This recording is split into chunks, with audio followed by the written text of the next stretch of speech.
Are you ready to amplify your business or brand's reach and make a meaningful impact in Ghana and beyond? Partner with GhanaTalks Radio today to connect with a diverse audience across Ghana and beyond. Elevate your brand through on-air promotions and social media. Boost your brand during prime time. With GhanaTalks Radio, you can extend your reach across digital platforms. GhanaTalks Radio is not just a station, it is a community hub where your brand becomes part of the conversation. Join us in fostering connections, celebrating culture, and making a lasting impression. For customized sponsorship packages and enquiries, email contact@GhanaTalksRadio.com or call +233 202 544614. GhanaTalks Radio, giving the youth a voice. What do you want for breakfast? How do you want your breakfast? English breakfast, French fries. Koko nikosi, alo komi kesheto. Wache. Well, Gobe is the real deal. Join us on GhanaTalks Radio. Let's serve you a buffet of breakfast. From news headlines review, current affairs to social issues. Entertainment, sports, and all the trending stories live on our mobile app and across all socials from Monday to Friday 7 a.m. to 10 a.m. With me, Pakwesi Omare, Regina Bless, Deborah Adoso, and I am Esinal Fiagbedu. This is GhanaTalks Breakfast Show.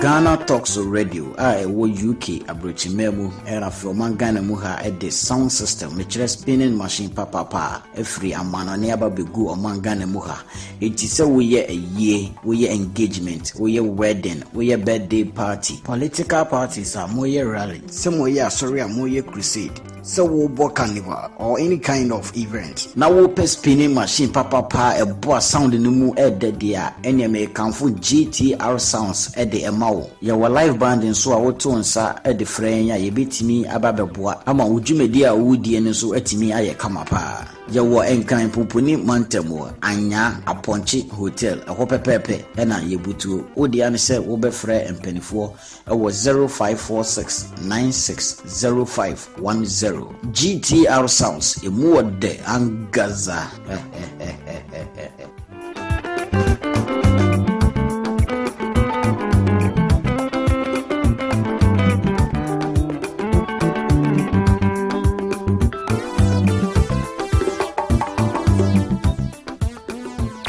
GhanaTalks Radio, #1. This is GhanaTalks Breakfast Show, your morning companion.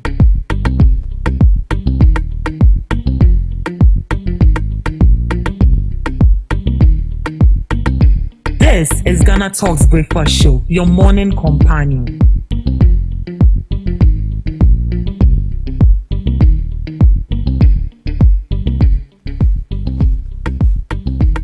This is GhanaTalks Breakfast Show, your morning companion.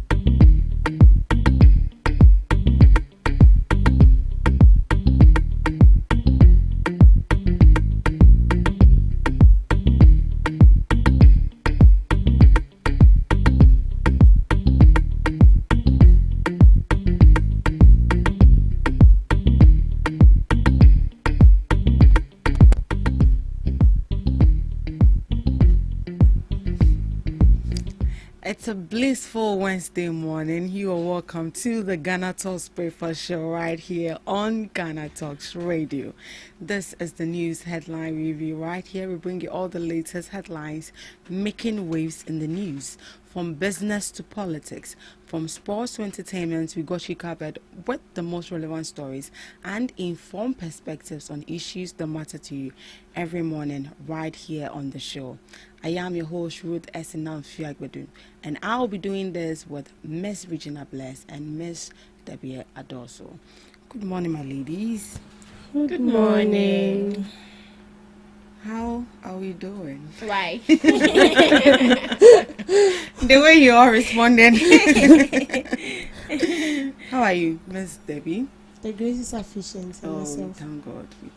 I'm doing well. Miss Regina, Yeah, how are you? I'm good by grace, your side. I'm good. It's a blissful Wednesday morning. Now we are beautiful.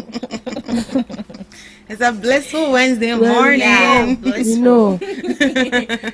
We know. Allow us, it's our day. We It's our know. day. It's a blissful Wednesday morning. Right, let's dive straight into our major news items for this morning. Ghana's politics needs systemic fix to tackle monetization. Professor Okwe. Former Speaker of Parliament, Professor Aaron Mike Okwe, has called for broad institutional reforms to deal with the increasing role of money in Ghana's politics. He warned that the growing monetization of elections poses a serious threat to democracy and public trust in the political system. His comments come amid controversy surrounding the NDC parliamentary primary in Ayawaso East, where allegations surfaced that some aspirants distributed television sets and other items to delegates. These actions have raised concerns about inducement and vote buying. Professor Michael Quay cautioned against reaching to judge the Ayawaso East case, stressing that the allegations must be subjected to due process. He noted that an inquiry has been set up and that the public should wait for its findings and any sanction that may follow. Beyond the specific case, the former speaker argued that the use of money in politics is a long-standing system-wide problem that cuts across parties and individuals. He said the focus should not only be on pushing individuals, but on fixing the system that allows such practice to thrive. According to him, Ghana needs stronger rules, better enforcement, and institutional reforms to prevent vote buying and inducement in future elections. He believes sustainable reforms are key to protecting the integrity of the country's democratic institutions and restoring public confidence in the political process. So this is from former Speaker of Parliament, Professor Aaron Michael Quay. He said we need to fix our system. Looking at what is happening, this started way back. So this shouldn't be something new. We shouldn't focus on investigating into the issues or pulling out allegations. But what we need to do as a country is to protect our integrity and democracy. We should fix the system. Miss Debbie, how do we fix the system then? I think fixing the system is very simple. We need to strengthen our laws and regulations. We need to bring up laws and regulations governing you. How will I even put it? Before you contest or before you campaign to people, there should be rules that governs that. If in case you are being caught, say with this similar incident that happened at Ayawaso East. So if there are strict laws and regulations that governs it, that maybe if someone is being caught giving out money, dashing out things for people to vote for them, then the laws will take you out. The laws will take you on. That this is the stated law, that it is against the rules. If you flout it, then the laws are going to deal with you. But when we don't have the laws and we keep investigating into this issue, it's just like pouring water on stone, because we end up investigating it, and after that we see no results, because we've seen instances where we are lucky that then we are not lucky, because omuti committee they brought up a committee that was made up of the majority leader and some two people, and at the latter part the majority leader withdrawn, and then someone took his place. So they set up a committee. All this is money, because those committees that are being set up, you are going to pay the people. And after the investigation, if we don't uproot this issue from its root, then we are not doing ourselves any good, because we'll end up investigating it. After the investigations, we don't caution these people. No one is set as an example for others to follow. Then what is the essence? So it's better we come up with strict laws and regulations. Then transparency and accountability. I remember when President Mahama came on board, one thing he said was declare your assets. And then we had people complaining that, oh, why do you have to declare your asset? It shouldn't be made public. It should be made private. No, I feel like it should be made public. This is not about somebody monitoring the number of, the amount of money in your bank account, or somebody getting to know the properties you own. But trust me, declare your assets. If the party, maybe you don't want the public to know, but if the party knows that this is what is in your account, you receive this monthly, and then you are doing something like that, well, maybe that is your capability because that's the money you have. But if the money in your account does not tally with what you are doing, then there is a question mark. So you need to be questioned. Exactly. But when we don't do all these things, then we are equally deceiving ourselves, because we need to know the money you have. You can't say Baba Jamal is saying that, well, it is something he has been doing. He grants he gives loan to constituents without interest and all that. Where do you get that money from? He said 2 million is something common. He said he put 2.5 million aside to give to people. Where do you get that money? 2 million. How much are you being paid? So there's also he has a law firm. A law firm. Yeah. So this also draws attention to something where I saw an interview where people were saying that this man is because he has had a lot of money, so he wants to come and show. No, see, that is why we are all saying that they should learn the example of John Dumelo. If you want to help the people ahead. Don't do this when it's time for election. When you do this when it's time for election, then automatically you are buying the vote of the people. But when you do the thing like ahead, everybody knows, you've already created this impression in the heart of the people. You don't need to do it again, because when the person received the 32-inch of television, you are not in the heart of the person. You can't even determine whether the person is going to vote for you or not. So why don't you do this earlier? Because we've also seen similar things with the NPP, where they were saying that, oh, I've received Regina's own, I'm here to receive SNM and Q's own, and since I've not received this, I'm not going to vote. It is a stint on our democracy. But how do you even vote for 3 people? You said you receive from this one, so if you don't receive from the other party, you know vote. It should tell you that we have a very big problem. Because you are going to vote for just one person. One person. So you are receiving from the three people. So your conscience will not. They don't have any conscience. So I don't know whether you guys have forgotten when you went for that was last year, when the delegates came on. I mean, interacting with the people, putting letting the party faithfuls know about the policies. They did it at their headquarters. You went, right? And then the NPP. The NPP. Yeah. And then you came back saying that after maybe Regina came to give her speech, you were wearing Regina's t-shirt when she leaves. When Q's come on board, I'll wear Q's t-shirt. If Q is gone, I'll wear it. So one person is in for 3 people. They are not in because they want to vote for you, but they are just in because of the money. That is all that. Then I feel like public education and awareness is also important. Good. We need to educate these people. Yeah, our mindset, they don't know. We need to educate them. Now listen, this is the right thing to do. And sometimes I feel like we should even blame ourselves.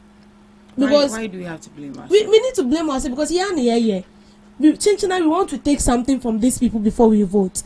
So if somebody is buying you 32-inch of television, you didn't even sit down to ask yourself, where did he get that money from?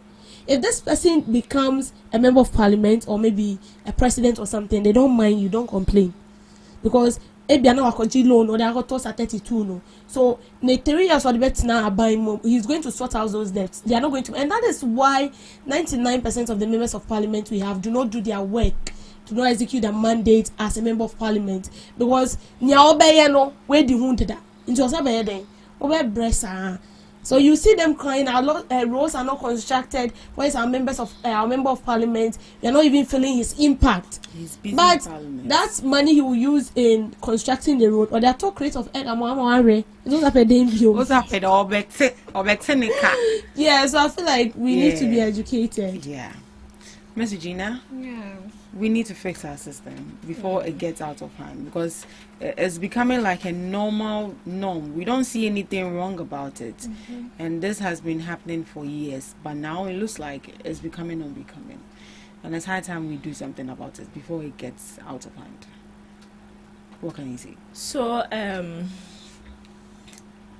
I would say that it's already a norm, and it has become part and parcel of us. It's already a tradition that politicians need to pump in money to win elections, and it has become a way which seems as if these competitors or these aspirants are rather focusing on who pumps more money into the election rather than they focusing on the ideas and the policies they want to implement.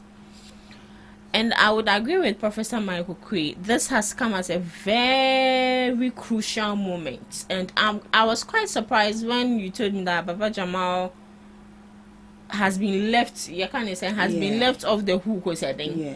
Because according to, I think I saw it here. Come. Vote buying is illegal in Ghana. And it says under Ghana's law, especially the Representation of the People Act 1992 PNDCL 284, offering money or gifts to influence votes is considered bribery and a corrupt electoral practice. So they are trying to tell us that laws no manka some mass setting, they don't. I think this one OSP is not even supposed to investigate it. The Electoral Commission is supposed to take up this case and investigate it. And I even wanted to ask why the Electoral Commission has been quiet on exactly. All because vote buying a kahupa, it's illegal, it's bribery, it's wrong. If it's not wrong, we would not be sitting here talking about it each and every day. But it looks like easy no wakana no atum. Adiwa ye papa modeda. Instead of you to be active, no, you are not being active. Because tell me why people are engaging in this. Baba Jamal's own was very clear. Others' own were not clear. We were just hearing it from people. But for Baba Jamal, say, oh, Baba Jamal on mommy TV, no. And you see a delegate, I say, oh, my Jeffrey, even during this MPP primaries, one guy says, my Jeffrey Kennedy, my Jeffrey Brian, my Jeffrey Bawumiaho, I can't do all my cano. But we didn't see them. We didn't see it. But this one, dear, Gani, we saw it.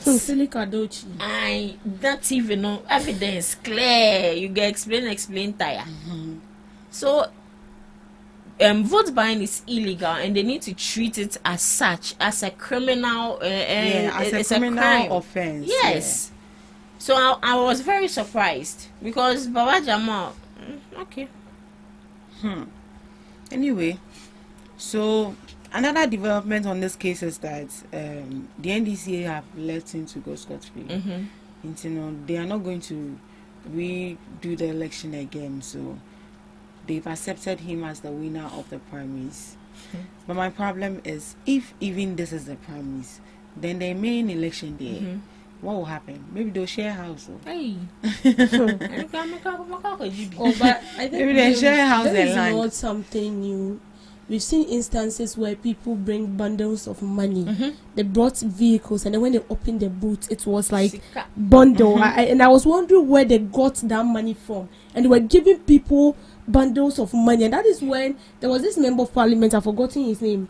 And he brought for kasa that he would take his money. He's taking his money back. Yes, he was an MPP member, and on Okra they said they would sanction him. Also, young baby Akwakosi. So I feel like this whole thing is something we should take very, very serious. With Professor Michael Quay, what he said is right, but in a way,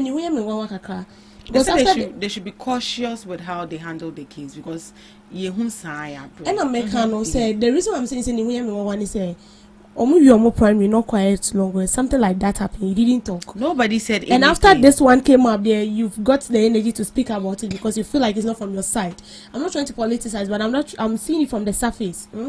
This thing, it doesn't need to be politicized. I think every institution who took up this case politicized this. Because tell me why during the MPP primaries, it was there. People were saying it, but no one came out to say we are doing an investigation. OSP especially. Yes.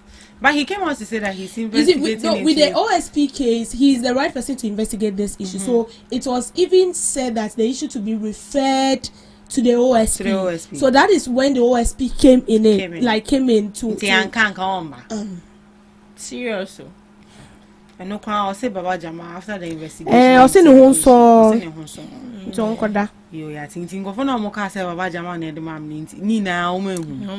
It's and also I think that there should be you can say party sanction within their own self. Yeah. If you involve in such thing, they need to sanction you. How will you be sanctioned when a whole NDC executive is telling the majority leader what to do? That's mind your business. Mind your business. You see, let's move on, please. We are joking in this country. How will you sanction the person? And I'm sure all this thing is part. That is why they just. I feel like they want peace to reign into their money. Now, bedani don't pay or MPP fund. Let's move on. High Court dismisses Gifty Oware-Mensah's bid to refer case to Supreme Court. The High Court has dismissed an application filed by lawyers for former Deputy Director of the National Service Authority, Gifty Oware-Mensah, seeking to refer her case to the Supreme Court for constitutional interpretation. The application followed a directive by the High Court ordering the accused to file a list of witnesses she may call and their addresses. In the event, she is required to open her defense. Her lawyers argued that this requirement breaches the 1992 Constitution, particularly the right of an accused person to be presumed innocent until proven guilty. On that basis, the defense asked the court to refer the matter to the Supreme Court to interpret whether the practice directions on criminal case management are constitutional. However, the High Court ruled that the defense failed to establish that a genuine constitutional issue had arisen to justify such a referral. The court therefore dismissed the application in its entirety. After the ruling, defense counsel Gary Nomako Mafo told the court they would apply for the full written reasons for the decision and advise their clients on the next legal steps. He also disclosed that the accused had already filed a notice of appeal on January 20, 2026 against the order compelling her to file a list of witnesses.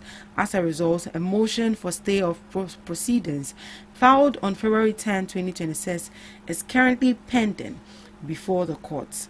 Although the motion was initially set for February 17, it has been rescheduled to February 18, 2026 at 10 o'clock a.m. following concerns raised by the prosecution about a clash in schedule. I believe you all know the background case of Gifty Oware, and High Court has squashed her bid to refer the case to Supreme Court. Miss Debbie, don't you think they are keeping on with this case safe? Yeah, of course they are. But they'll say legal proceedings. Yeah, you have to take your time. That is what they will say. When I saw it yesterday, I laughed. The ending part got me laughing.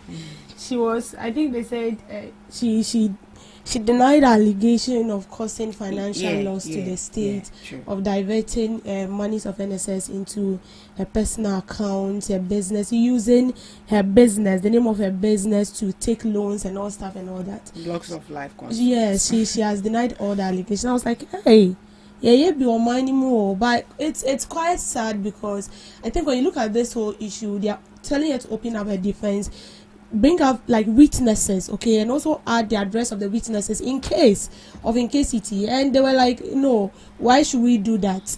And so they feel like, well, the High Court is not dealing with the issue as they want it to, so they should refer the case to the Supreme Court. High Court so say but all that we are looking for is that at the end of this whole back and forth with the proceedings of the laws and all this, we are going to see a good result of or a good outcome of this whole thing, because it will be very sad on our part that because already she has been granted bail whilst investigation is still ongoing. Although she has been granted bail, case near close here, so anytime they can just call her in if there are upcoming, developing should I say developing stories around her case. They'll call her back. They'll call her back to come and defend herself. But what we are looking for is that there will be a positive outcome of this, because you can't tell me that those NSS scandals, those monies, that has gone down the drain because of this NSS scandal just went out just like that, and we are no one, or we cannot find a specific person that is involved. If at the end of it all they should tell us that this woman is free, yeah, then we have a very big question mark, seriously. Because if she's denying this whole allegation, we need concrete evidence to tell that indeed she did it. And then don't forget that it is her lawyers that are calling for the referral of the case to the Supreme Court. And that is why you see people will tell you that say Ukodi Bonini Senkana and your fault, and you have good lawyers me yama same no, like so as I say you've not done anything wrong. And then you will be released back home. So it means we need to start. This is Gift to Owari versus the state. Yeah. Because it is the state money. Yes, that's the state.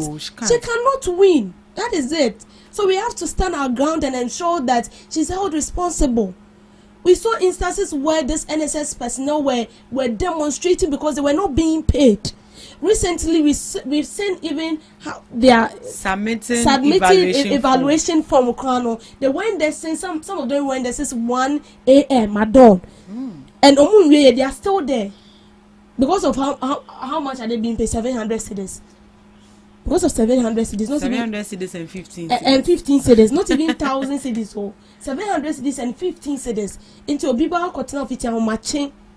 Don't forget that most of the students are being sent into places where no relative is there. They fend for themselves and all that, and pay them to Adani Asem. But they are working for the government, and someone is sitting back at her office, taking this 700 and still being paid as an employee, being employed by the government or the state. So this one is Gift to Owari Mensah versus the state. If she should win, then the state is a failure because she cannot win against the state. It is only in Ghana that you get hold of a criminal, send the criminal to court, and at the end the criminal is suing you. The criminal is suing you for calling him a criminal. For calling him a criminal. Is it the man's issue? Which man's? We saw Abu Trikes and we saw OSP's own too. OSP's own. We are jokers. Miss Regina. You can't call me a criminal until you've proven that I'm a criminal. So I think I have the right to sue them. So your friend is saying in Ghana here we believe in democracy and we believe in our rights. So no one can infringe upon our rights. That is why when the Ghana Police Service or much criminal, if investigations have not been completed, they don't show the person's face until it is shown or proven that the person is really guilty. Now, coming to Gift to Owari's issue, I don't want to say I'm disappointed because it is taking too long. Honestly, this case is taking too long. And I also want to believe that the people handling this case, should I say, are professionals, because they know Biana law school, you're professional. As Debbie said, Gift to Owari versus the state, and not versus any private institution, but rather in fact the whole of the nation, because we are also involved. Our youth are involved.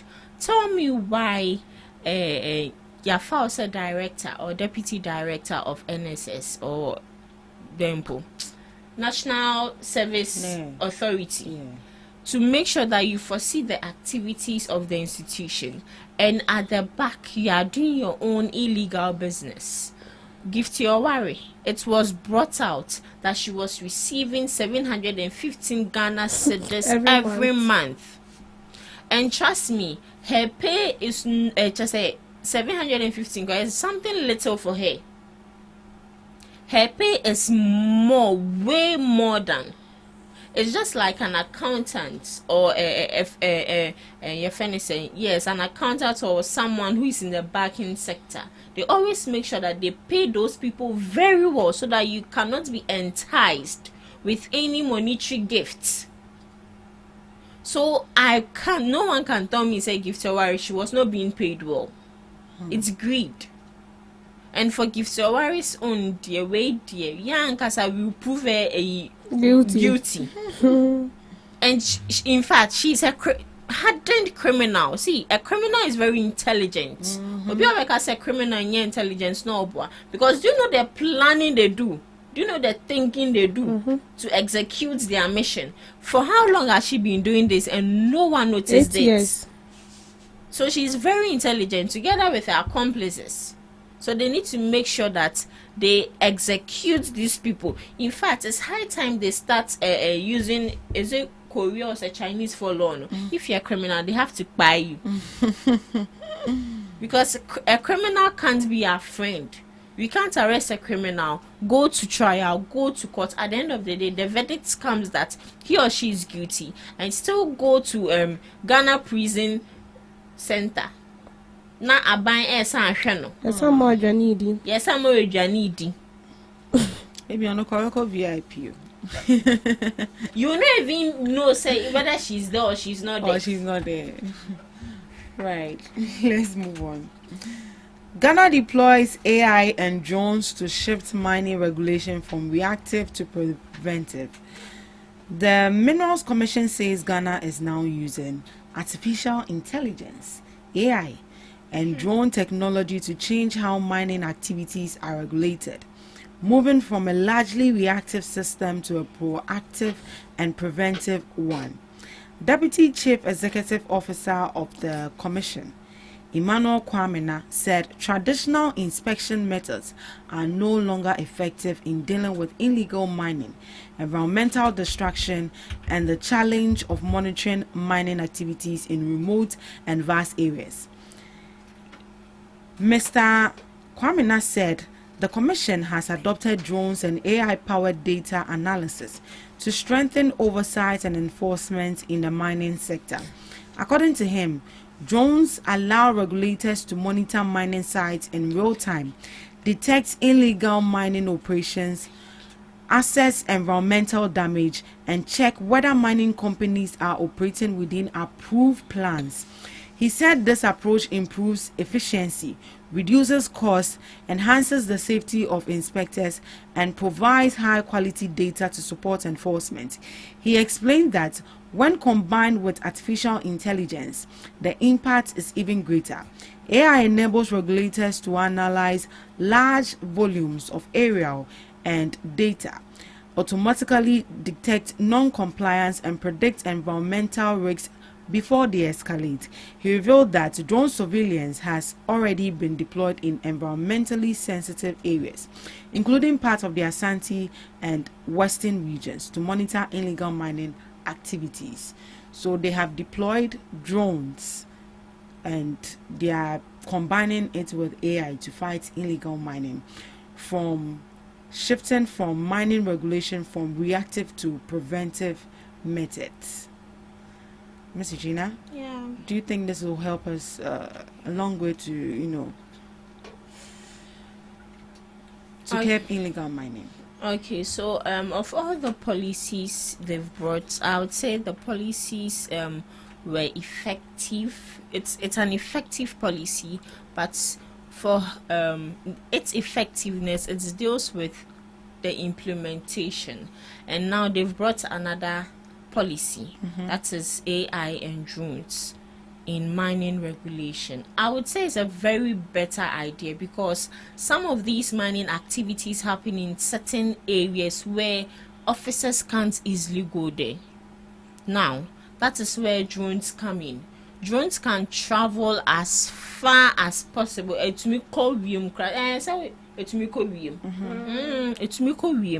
it can, so the drones can travel long distances, and the AI can detect certain sites. Yeah. So I would say it's a very good thing. It's a very good And one. looking at what I've researched, it protects the environment. AI and drones can track land destruction, monitor water pollution, predict environmental risk before they get worse, and also it reduces corruption and human bias. So when it comes to the AI, it will take records of data automatically. Now, my issue is we've had so many policies, both from the past administration and this new administration, and always the policies they bring up is nice and attractive to the ears, but I would repeat it there, it is left with the effectiveness of it. How well they would implement it, monitoring, supervision and monitoring, and also the sustainability of it. We don't want a short-term thing, we want a long-term period where this thing can really help us. So of all the policies, I would say this one to me is better. Because when it comes to technology can never fail. Even if it will fail 1%. Yeah. So this they'll combine it with the NIMOS. So more or less like the drone will be doing the checking and the survey, and then NIMOS will go in to react. And also with the AI, let me use the drones. Now that they've brought it up for these illegal miners to see it, they'll also strategize. They can strategize. And mind you, we don't know the financiers, people supporting these people. So what if they also go and bring a machine? The moment they see the drone, they the bomb it. Miss Debbie. Yeah, so I think yesterday when I came across that, I laughed and I felt that we are on serious as a country. Yeah, so we are on serious as a country. Although we've tried all possible means, and this is equally not so bad, but I feel like it's also not the right way to go about resolving Galamsey. See, where Galamsey has gotten to is not something we should joke with. We have started feeling the impact. Kaswa, water shortage. Tamale, water shortage. Tema, water shortage. Like, it looks as if for the past 2 months now, there is water shortages. Like, it's becoming so serious, and I don't know whether we are taking it serious, because this morning I came across an info where I think the bank's Mr. Awa, I've forgotten the distance, but he was saying that, is it Awa Mohammed? Yeah, I guess so. I've forgotten the position he holds, but I think it's something of banks visa. I'm sorry for that, please pardon me for that. He made a statement that we focus on unreasonable, unnecessary stuff, and then instead of refocusing on bringing a proper solution. Is he an NDC? He's not an NDC. Yeah, there are I know it's an NPP communicator. He's not. I guess so. He likes wearing batakali and hat. Sort of. Yeah, it says Ibrahim Mohammed Awal. He's a journalist and former Minister of Business Development of Ghana. No, I'm not sure. Okay. I think I'll go back to that and verify. But he said that we are not serious as a country because we focus more on unnecessary stuffs rather than focusing on bringing up permanent solution or proactive solution to help us solve serious issues or sensitive issue. And then he was trying to compare, I'm not trying to deviate, but he was trying to compare Galamsey to the renaming of the Kotoka International Airport. There's a vast difference. There is a vast difference. Yes, I know there is a vast difference, but I feel like, why don't we come up with a solution, something that is going to help us, like solve these issues once and for all. Once and for all. Simple. Like once and for all, and then we are free, because I feel like every day we are bringing out new initiatives, every day we are bringing out new plans, and I just feel like it is not working. See, yes, the drones are going to monitor what's the name? Survey communities that are prone with this Galamsey issues, and also predict communities where there's illegal activities are going on and all that. But how well are we going to sustain it? How well is it going to help us? That is it. What we are saying is that we should bring out a solution that is going to solve illegal mining once and for all. And that is why we always say that if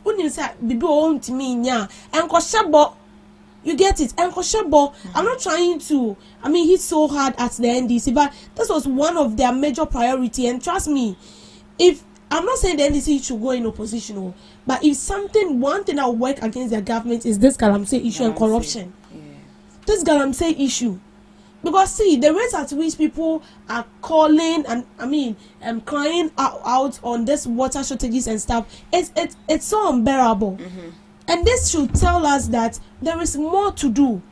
And do community and do how so you feel like it's normal. I bet do how very soon. I've realized something. Anytime in the morning when I go to bath, the tap is not flowing. It will only flow around like 10, 11, 12. And it has become so consistent. It's like there will be a fan. So all these are something that we should take into consideration, and work towards it. AI is not bad, but it's not going to help us. Right. AI is not bad, but it's not going to help us. Help us fight illegal mining. Thank you so much for joining us on the news headline review. Up next, we have Today in History with Ms. Regina.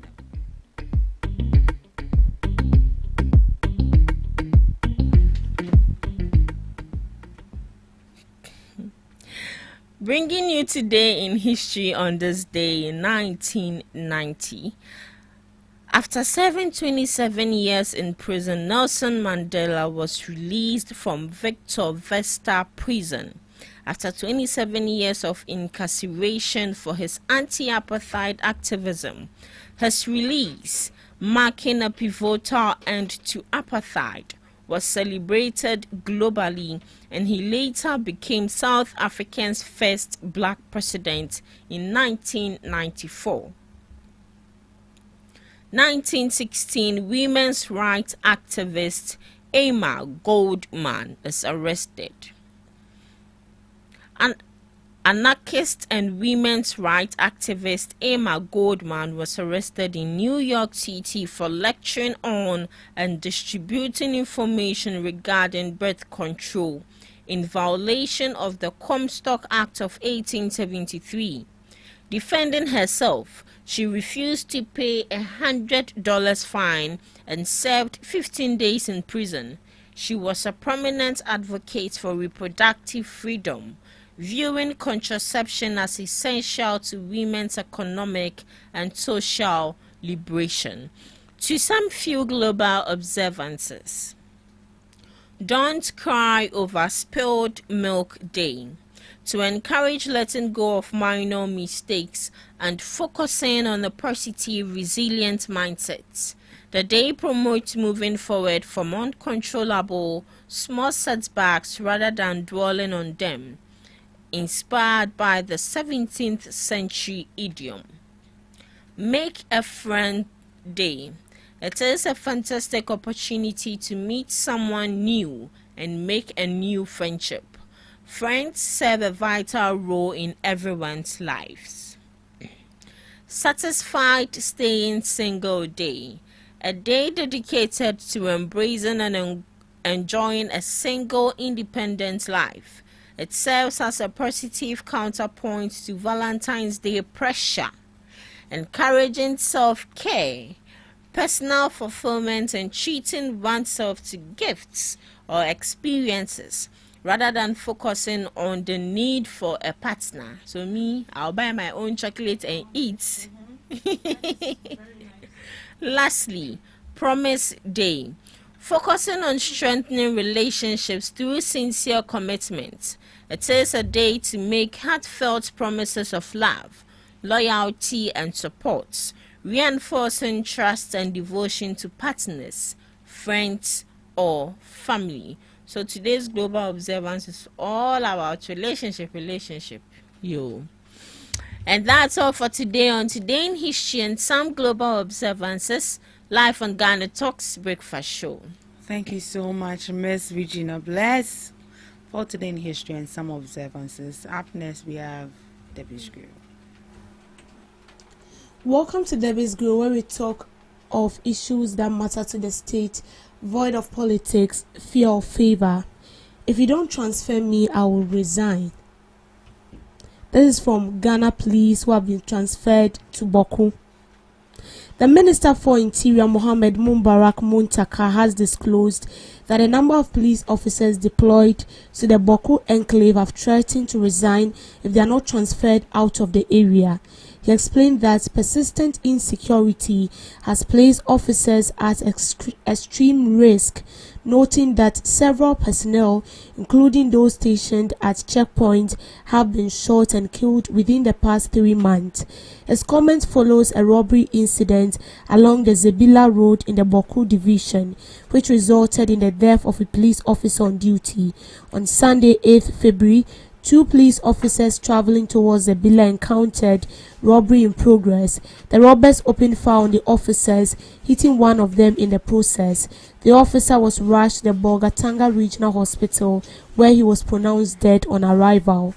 Addressing Parliament on Tuesday, Muntaka appealed to members of Parliament from the affected constituencies to support efforts aimed at restoring calm and creating a safer, more enabling environment for security officers to effectively perform their duties. If you don't transfer me, I will leave. So this is from police officers that has been transferred to Boku to help mitigate the conflict. Now they are saying that they are tired. So if they don't transfer them from Boku to other places, they are going to resign. They will automatically resign because their life is at stake. Now, Boku conflict is one of the longest conflicts that I've seen and heard in the history of Ghana. This conflict has started way back even before I was born, and up to now the conflict is still in existence. And it looks like the conflict we are battling with now is even more than what they experienced in the past days. Tell me why this conflict should still be in existence.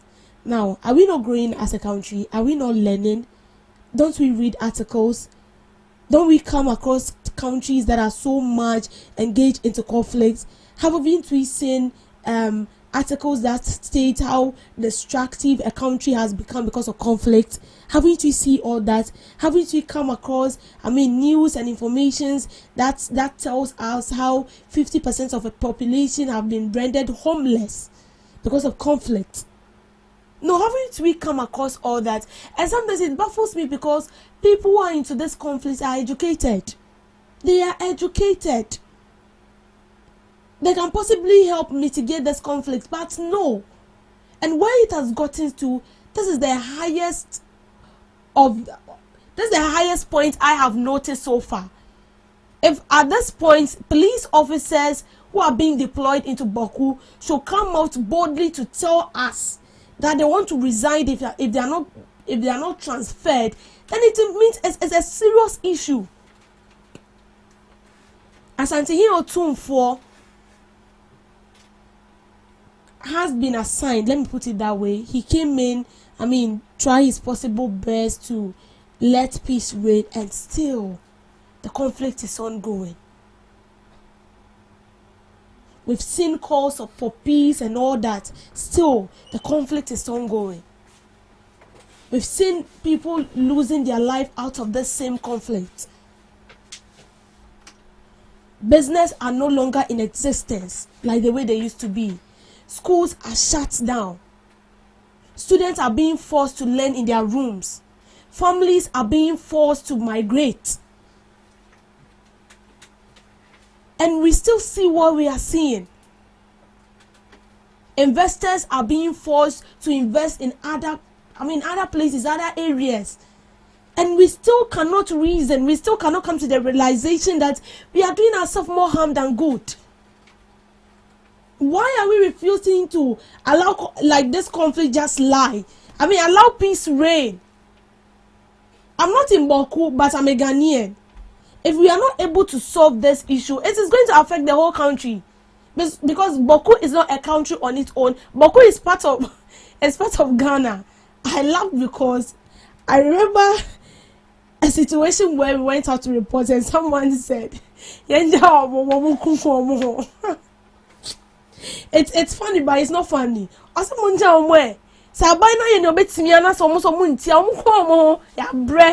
You get it? Like everyone is tired because every day is Boku. Every day is Boku. If you go to the headlines, it's Boku. And the fact that people are dying, the fact that schools are being shut down, it's a call, it's a concern. But we need to pay attention to it. As I said, Boko is part of Ghana. Boko is not a country on its own. If it is a country, can you but it's not a country on its own. It is part of us. It's just like your whole body, okay? If I have a cut on my right hand, it is my right hand, but automatically I'm sick because it affects my head to my toe. It affects everything. It affects every part of my body. If right now my head is aching me, my hand will feel it, my leg will feel it, my tummy will feel it. All the part of my body is going to feel it. So automatically that whole day I wouldn't be so active. That is it. So Boko is part of Ghana. If something is going on in Boko, automatically everybody is affected. And this conflict is not solved, it is going to turn out into something else. Let's look at what is happening in Nigeria. What is happening in Nigeria is not a joke, I'm telling you. It is not a joke. It started like this. And now jihadis, these terrorists have taken advantage of it. And every day they are killing people. Now in Nigeria, you cannot go to church and praise God. You cannot go to church with clear peace of mind to worship. Because day in, day out, there are certain churches ablaze. They are arresting pastors. They are killing people. Some time ago, students. Even your child can no longer go to school to learn. Because you don't even know what will happen within a second. This is what we are talking about. This is what we want to prevent. This is what we want to prevent. I don't understand why, if things like this should happen, it's always from that side. Why? Why? We could have just sit down and keep quiet that no one is going to mind them. But we can't do that. We cannot do that. If this jihadists, this Boko Harams, this terrorists should take advantage of this Boko conflict, yewu? Seriously, yewu? Because they'll mix up with the people. You cannot even tell whether this person is not from Baku, it's not a native of Baku, because they're going to mix up and they're going to cause chaos. That is what we want to prevent. Please. Please. We are, this one, I wish I can even nail down. Please, we are begging. Because where it has gotten to is serious. If the security personnel that have been deployed to ensure that the conflict is calm are now telling us that they want to resign, then it should tell us how serious this conflict is and how serious we need to take it up to ensure that peace is restored in Baku. See, let me say this. If you are a politician and you are behind this conflict, bow down in shame. Because allegedly we've heard a lot of things like that. But that's what I'm saying. If you're a politician and you know and you have a hand in this conflict, or you in a way bow down in shame. If you're a native of Baku, or you hold a high position and all that, and in a way you are fueling this conflict, bow down in shame. Seriously, you should bow down in shame. You should not become human. You should become a murderer. That is it. Because tell me, where did they get those weapons from? Where? Now, see, there is a conflict at my place. And up to now, you're okay for you. When I went home, 5 o'clock, everybody will sleep. Because of this internal conflict. You cannot go outside the way you used to go. I got home and then I said every place was quiet. I was like, wow. 5 o'clock, you will sleep. 31st night, we did it in the room. We did 31st night in the room. When people were doing 31st night, 12 o'clock, we did hours in the room because of conflict. People are being killed each day, day in, day out. Why? Now, my place is a place where it's been surrounded with a lot of villages that are into vegetation, yams, vegetables and all that. And so when you come to my place, things like yam, things like this, vegetables, pepper, tomatoes and all that are not expensive. But go to my place now and see things are becoming expensive because those villages, the farmers are no longer, they are not able to go to farms again. They're not able to go to farms again because from 1 year. So, and you're not from her. So with this kind of attitude, are we doing ourselves good? No, we are not. Please, it's becoming too much. People are dying. For how long are we going to keep quiet to watch people die? Why? The government, please, there is a lot to do. Interior Minister, a lot to do.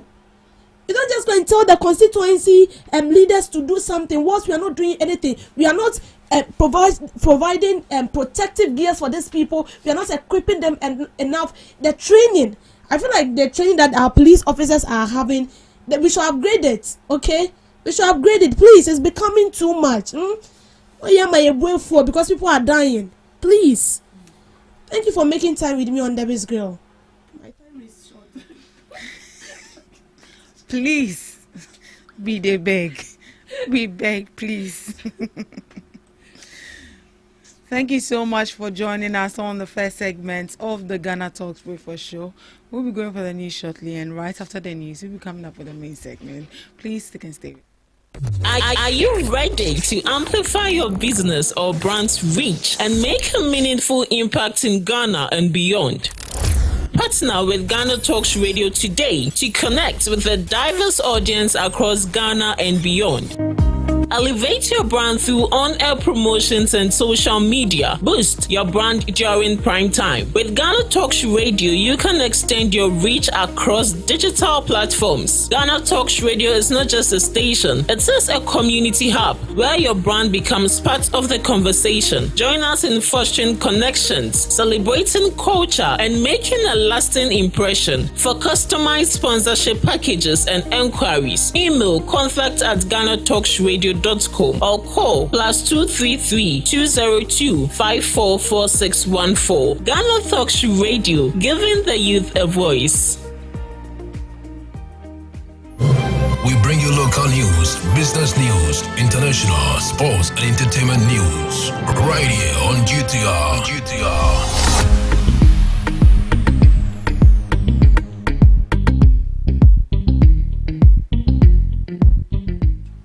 Hello, good morning and welcome to the morning news update on Ghana Talks Radio. We are live inside our studios and across all social media platforms. Coming up, former Speaker of Parliament cautions upcoming politicians against venturing into politics to make illicit gains. Speaker of Parliament Alban Bagbin to schedule anti-LGBTQ bill for consideration. Savlugu Municipal Chief Executive blames previous administration for poor road condition. Education Minister reveals 396 million paid to university staffs with 600 million outstanding debt. President of the Institute of Fixers also calls on government to embrace innovation and technology consumption. These and many more coming up your way shortly.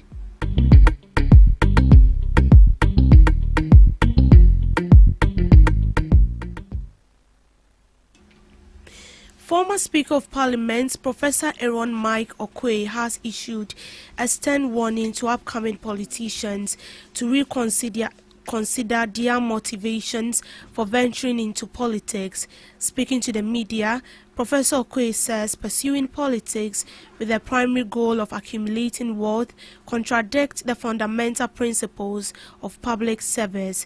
He urged aspiring politicians to focus on serving the nation rather than personal financial gain. His remarks highlight the need for a shift in mindset among young politicians, prioritizing the welfare of citizens over personal interest. There was a young lady who was some time ago in this country appointed a deputy minister by a president.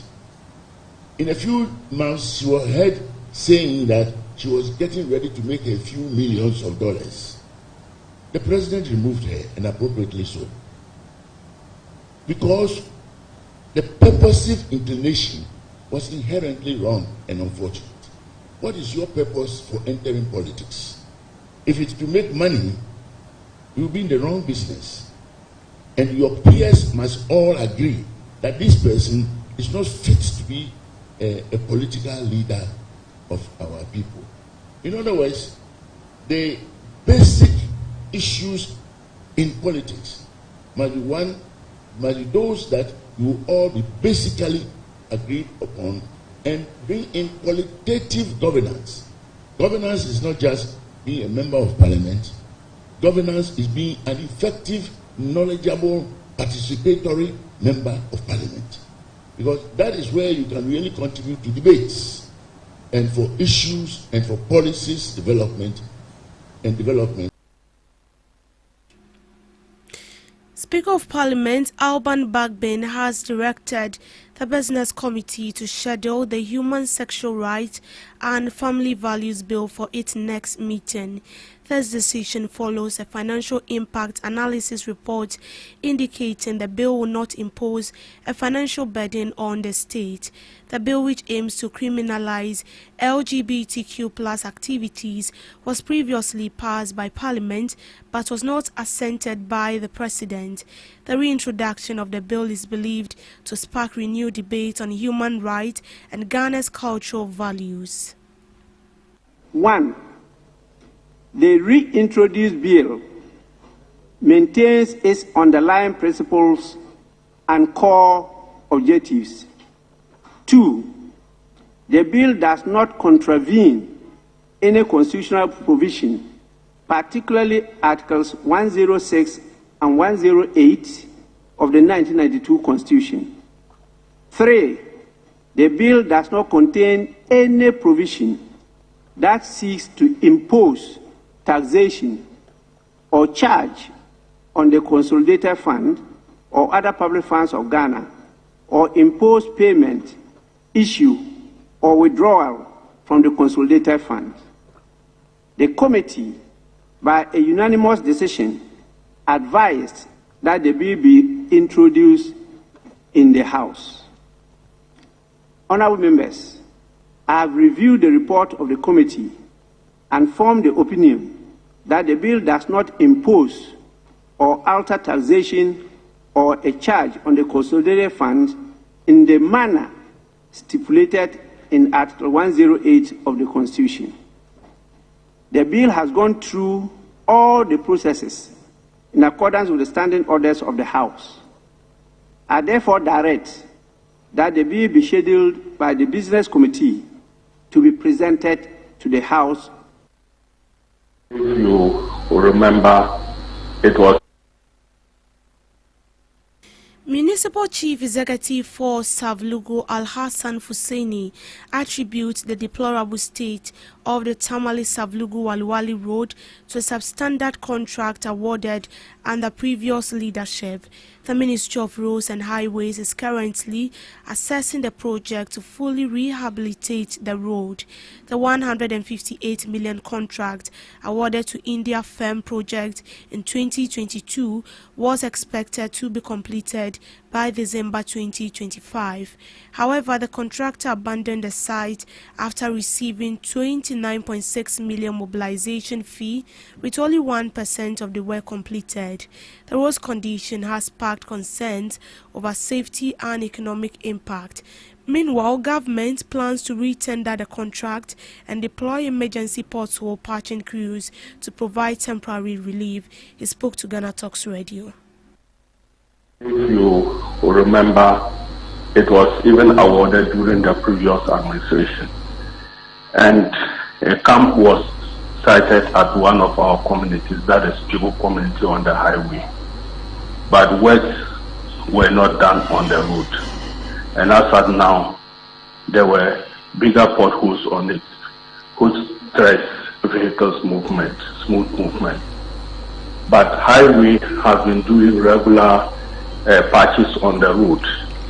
They identify the potholes and then work on them, and currently that's what they have done from Savulgo up to around Kukobla. That's our end. Like I have indicated earlier, you know, that is directly under the ministry. It's one of the highways rules. So the Minister of Roads is in charge of that. And the minister has on several occasions raised that issue on the floor of Parliament and narrated how an amount was already spent on it, but without any work. So the ministry is doing an assessment of it to find out whether it is worth allow a same contractor to continue or discontinue the contract. But the government is committed, the ministry is committed in working on the route. For now, I have not gathered any information related to that for now. Like I have told you earlier, that was done during the previous administration. So the contractor was on site. They did some survey work on the route, and they had their camp, like I said, at Pibu, and that's what I'm privy to. Okay. But the ministry has done an assessment, and like I've indicated, they are working on it. Okay. Yes. But at our own level, when we observed that there were those numerous potholes on it, even using the road in the afternoon is dangerous, because potholes, you just come and meet a pothole, cars are trying to dodge it, and that can cause an accident. What about if it is in the night? So we took some measures. When you check, there are many communities on the highway, so which was having street lights, but most of the streets are now dead.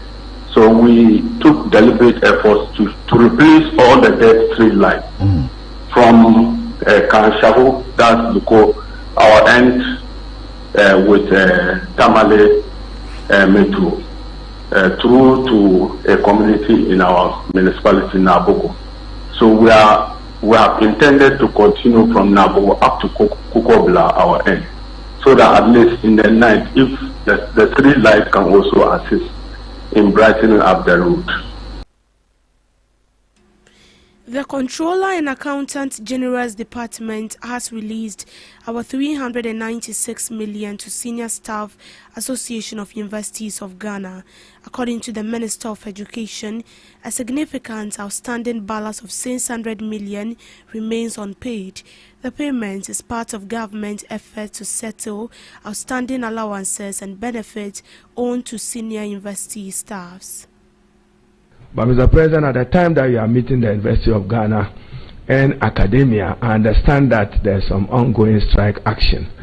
Let me use opportunity to call on our friends in academia that one, President Mahama is honoring his word. He's giving you unfettered, what the Constitution guarantees as academic freedom. He's giving it to you absolute, that he would not interfere with the freedom of the university. I do not think that we are reciprocating the gesture kind enough of President Mahama.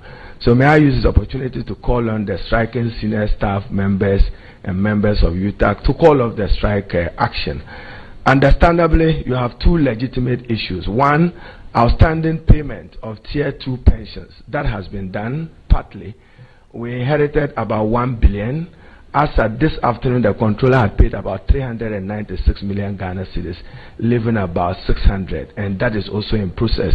Mr. President, I met with the Honorable Minister for Finance and Controller, and we agreed to walk the process to get it. President of the Institute of Physics, Michelle, urges Ghana to transition from being a technology consumer to a pioneer-driven innovation rather than adopting existing technology. Delivering keynote address at the global closing ceremony of the International Year of Quantum Science and Technology, she emphasized the need for global collaboration to drive innovation.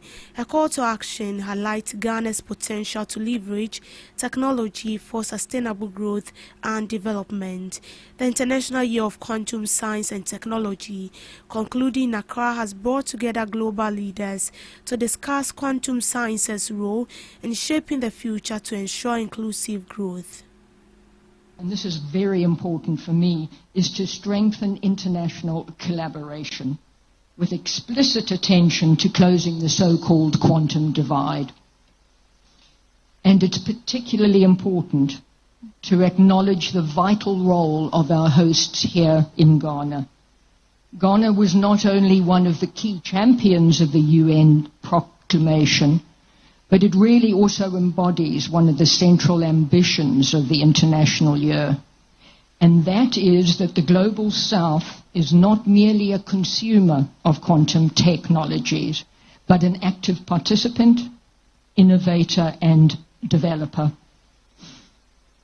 So the IWQ proclamation called on us to ensure that quantum progress bridges divides rather than creating new ones, and also to support a global quantum agenda grounded in inclusion, education, and workforce development, as well as international cooperation. In business, Fidelity Bank Ghana has entered into a strategic partnership with the National Lottery Authority to digitalize lottery operations, expand market access, and strengthen regulatory control across Ghana's lottery ecosystem. The partnership, unveiled during an engagement held at Palms by Eagles with National Lottery Authority management and regional sales managers in Accra, seeks to address long-standing operational and market challenges facing the authority, including the dominance of informal lottery operations and aging infrastructure that limit reach, efficiency, and player engagement. The initiative will deploy a modern digital lottery platform supported by enhanced payment infrastructure, the rollout of 5,000 new 100 base points of sale terminals, and the introduction of instant prize payouts for winnings below 30,000. Speaking at the event, Director General of the National Lottery Authority, Mohammed Abdul Salam, highlighted the urgent need for transformation within the industry. He noted that Ghana continues to experience rapid digital financial adoption. Modernizing lottery operations has become necessary to maintain relevance and sustain contributions to national development initiatives. Delivering his remarks at the engagement session, Divisional Director, Corporate and Institutional Banking at Fidelity, John Paul, emphasized the broader national significance of the partnership. Mr. Tabafi explained that while demand for lottery participation remains strong, access and system reliability have limited the National Lottery Authority's ability to fully capture market activity. The partnership is expected to drive significant revenue growth for the National Lottery Authority, with projections targeting a 10-fold increase in total deposits over the next 3 years. Increased revenue is expected to strengthen the authority's contributions towards national development initiatives, including education, healthcare, and infrastructure. Additionally, the expanded digital and retail channels are expected to create new opportunities for LMCs and agents by increasing sales volumes and simplifying operational process. Both institutions emphasized the partnership represents a long-term commitment to building transparent, efficient, and inclusive lottery system. Also in business news, the governor of the Bank of Ghana, Dr. Johnson Asiama, has called for the development of a practical framework to guide commercial banks seeking to list on the Ghana Stock Exchange.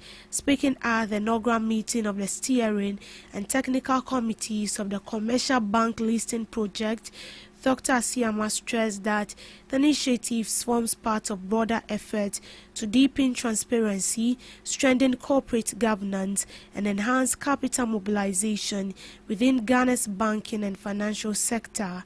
The steering committee is expected to provide strategic direction and policy oversight for the project, ensuring strong coordination among key regulators, including the Bank of Ghana, the Securities and Exchange Commission, and the Ghana Stock Exchange.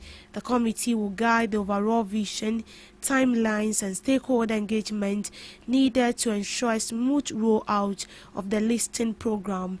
Meanwhile, the technical committee will focus on the operational details by designing the listing program, drafting guidelines, and addressing regulatory and market requirements for banks seeking to go public. Its works will include recommendations on disclosure standards, governance structures, capital requirements, and market readiness. According to Dr. Asiama, developing a structured listing framework is critical to building investor confidence and supporting long-term resilience of the financial sector. The central bank believes the commercial bank listing project will not only strengthen balance sheet within the industry, but also deepens Ghana's capital market by creating new investment opportunities for the public. To sports, Chief Executive Officer of the National Youth Authority, Osman Abdullahi Ayariga, says the total cost of construction works at the Azuma Nelson Sports Complex will be disclosed after the project is fully completed, as authorities are still waiting for final figures from consultants. The long-delayed facility was originally earmarked for refurbishment in March 2018 under the then Sports Minister Isaac Asiama, with an initial projection of 4 million to transform it into a modern multi-purpose complex aimed at boosting grassroots sports development. However, after several years of stalled progress and implementation setbacks, the eventual cost is widely expected to rise when the project is finally completed, with current timelines pointing towards late 2026. Speaking on the matter, Ayariga emphasized the need for caution and due process before financial figures are made public.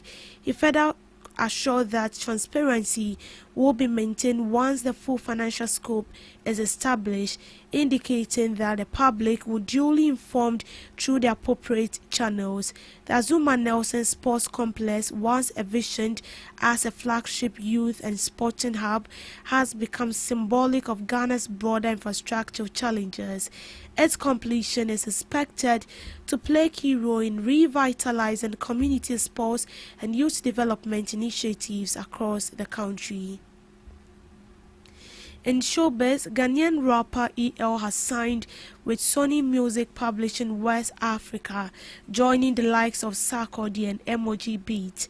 The signing is part of the SMP's effort to expand its African footprint, with EL expressing excitement about new music on the horizon.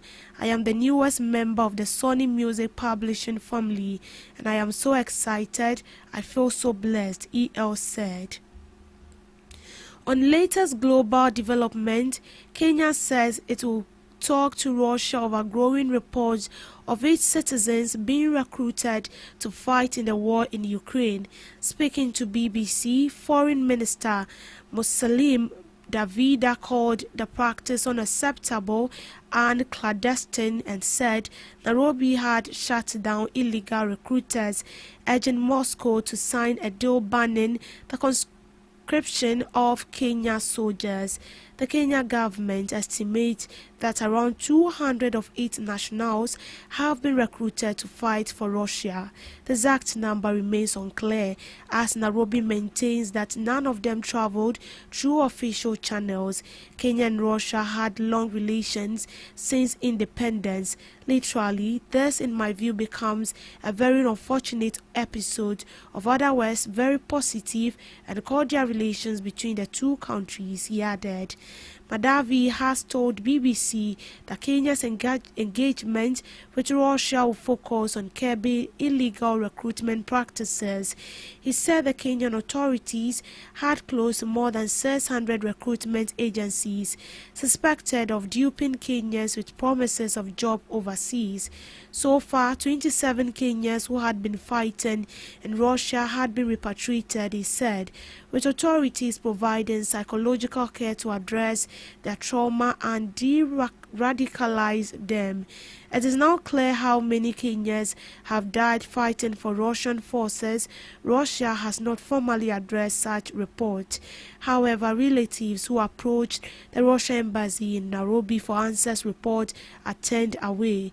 Pressure has been mounting on the Kenyan government to act after recent discovery of more bodies of citizens who had been recruited to fight for Russian armed forces. Some of the affected families have told BBC they lay the blame squarely on Kenya's government failing to regulate and criminalize clandestine recruitment agencies. Ukrainian intelligence assessment estimate that more than 1,400 people from 36 countries in Africa have been recruited to fight for Russia.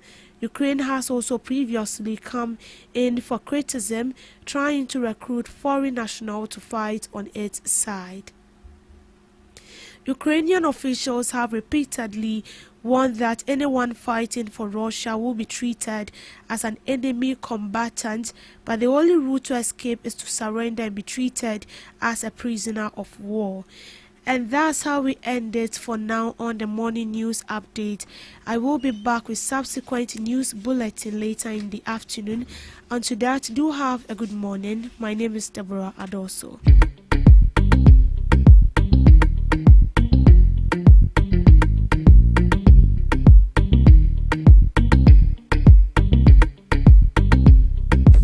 Are you ready to amplify your business or brand's reach and make a meaningful impact in Ghana and beyond?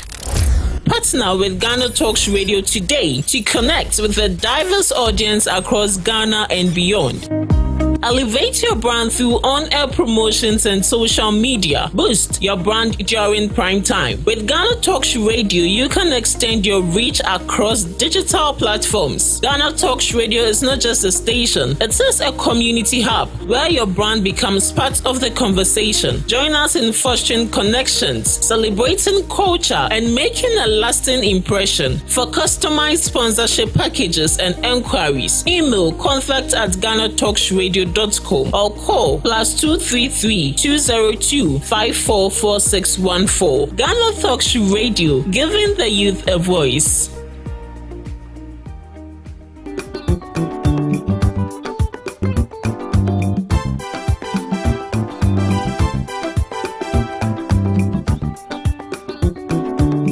GhanaTalks Radio ɛwɔ UK abrɛkyimɛmu ɛna from Ghana mu ha ɛde sound system mekyerɛ spinning machine papa ɛfiri amanane aba begu ɔman Ghana mu ha enti sɛ woyɛ ayie woyɛ engagement woyɛ wedding woyɛ birthday party political parties a moyɛ rally sɛ moyɛ asɔre a moyɛ crusade so wo bo carnival or any kind of event na wo pe spinning machine papa e bo sound no mu e de dia ene me kanfo GTR sounds e de emawo ye wo live band nso a wo to nsa e de frenya ye betimi ababeboa ama wodwumedi a wodie ne so atimi aye kama pa ye wo enkan poponi mantamo anya aponche hotel e ho pepepe e na ye butuo odi ane se wo be frɛ empanifo e wo 0546960510 GTR sounds emuode angaza.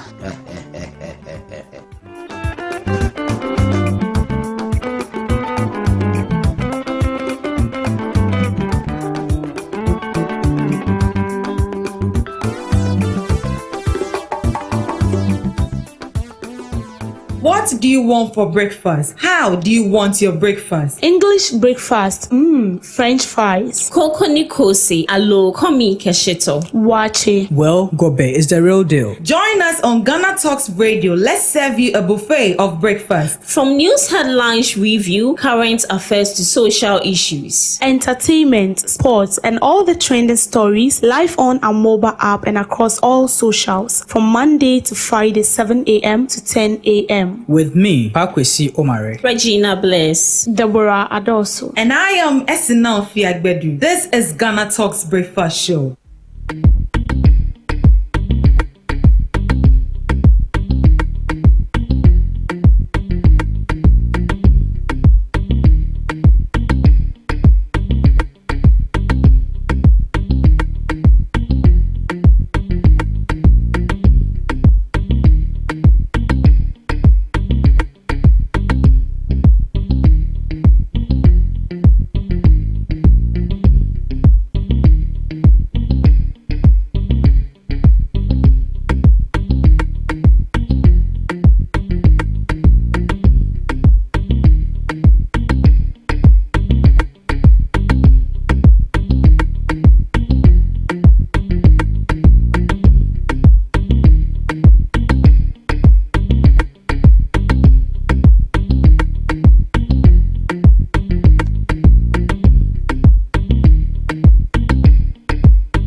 Good morning to you once again. You are welcome to the Ghana Talks Breakfast Show right here on Ghana Talks Radio. You are tuned into your favorite online radio station. We're streaming live on Facebook at Ghana Talks Radio, on YouTube at Ghana Talks Radio, and on X at Ghana Talks Radio. You can log on and let's get the show interactive. Send in your comments. Let's get interactive. Right, before we zoom into the second segment of the show, my ladies and I will be looking at a few interesting news headline stories before we go into the second segment with our guests. And sitting right here in the studios with me, as usual, it's my beautiful, intelligent, and knowledgeable ladies, Miss Debbie Adoso and Miss Regina Bless.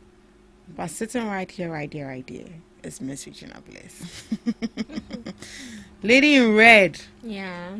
How are you? I'm good, your side. I'm fine. What are we having for breakfast this morning? For breakfast, I'm not yet ready. You're not yet ready? Yeah. Right, let's look at a few news headlines before Miss Debbie will be joining us shortly. She has an emergency she has to take care of. Right. So something interesting popped up yesterday from the Ministry of Tourism, Culture and Creative Act, and they've announced that every Wednesday will be put aside for us to wear fugu. So Ghana declares Wednesday as National Fugu Day. So if you have fugu on Wednesday, wear it. There's been a lot of comments, but let's go into the stories before I share with you some of the comments some people brought up. The Ministry of Tourism, Culture and Creative Arts has announced that the government of Ghana is encouraging all Ghanaians as well as friends of Ghana at home and abroad to dedicate every Wednesday to wearing fugu, bata, kari, in its various forms and designs. The declaration, signed by Minister Abla Jifa Gomashi on February 10th, is aimed at preserving, promoting, and celebrating Ghana's rich cultural heritage, while projecting the nation's identity with pride on the global stage. On behalf of the government and the good people of Ghana, and in furtherance of our collective commitment to preserve, promote and celebrate Ghana's rich cultural heritage, the Ministry of Tourism, Culture and Creative Arts wishes to inform the general public of government's decision to encourage all Ghanaians as well as friends of Ghana, home and abroad, to dedicate every Wednesday to the wearing of fugu, also known as batakari, in all its diverse forms, designs and expressions, complemented by its extensive and beautiful accessories, the statement said. According to the ministry, the weekly celebration of fugu is expected to generate significant social and economic benefits across the country. These benefits include empowering local weavers, designers, artisans, and traders along the value chain, while expanding business opportunities, employment creation, and commercial activity nationwide. The government believes that a collective embrace of fugu will help strengthen national unity, stimulate the creative economy, and serve as a visible symbol of Ghana's cultural confidence and self-expression. So as you heard me read, Wednesdays will now be Fugu Day. Some people are complaining. It's like you are promoting the Northness more than the other regions. And it also seems as if we have Friday as our Friday wear, which includes we wear African print and African wear on Friday. So why are we putting Wednesday aside? What happened to the Friday? These are some of the comments some people brought up. Miss Gina, yeah, what can you say? So let me start by applauding the Ghana Tourist Authority for bringing up this initiative when the whole Fugu, brouhaha and saga came on. I realized that Ghanaians can be very petty. Boots for boots, they can be very, very petty, because I was like, Fugu na imagine the World Cup say, but it really tells a story and it tells a lot. And fugu is not just a garment; it has it's rooted deep in finessing. Northern aspect of Ghana, and also when you look at the spiritual aspect, it is believed that it is dipped in herbs that would protect the individual, and it also has ancestral background. So fugu is not just a garment; it has spiritual aspect of it. And this Zambians said fugu is blouse, which brought this whole issue. Now, one thing I don't like about Ghanaians is for other people to say something bad before you recognize what you have in your country. Exactly. We've had fugu for a very long time, but it was not regarded. Most people were it, but it was not regarded like how now everyone obia fan a World Cup.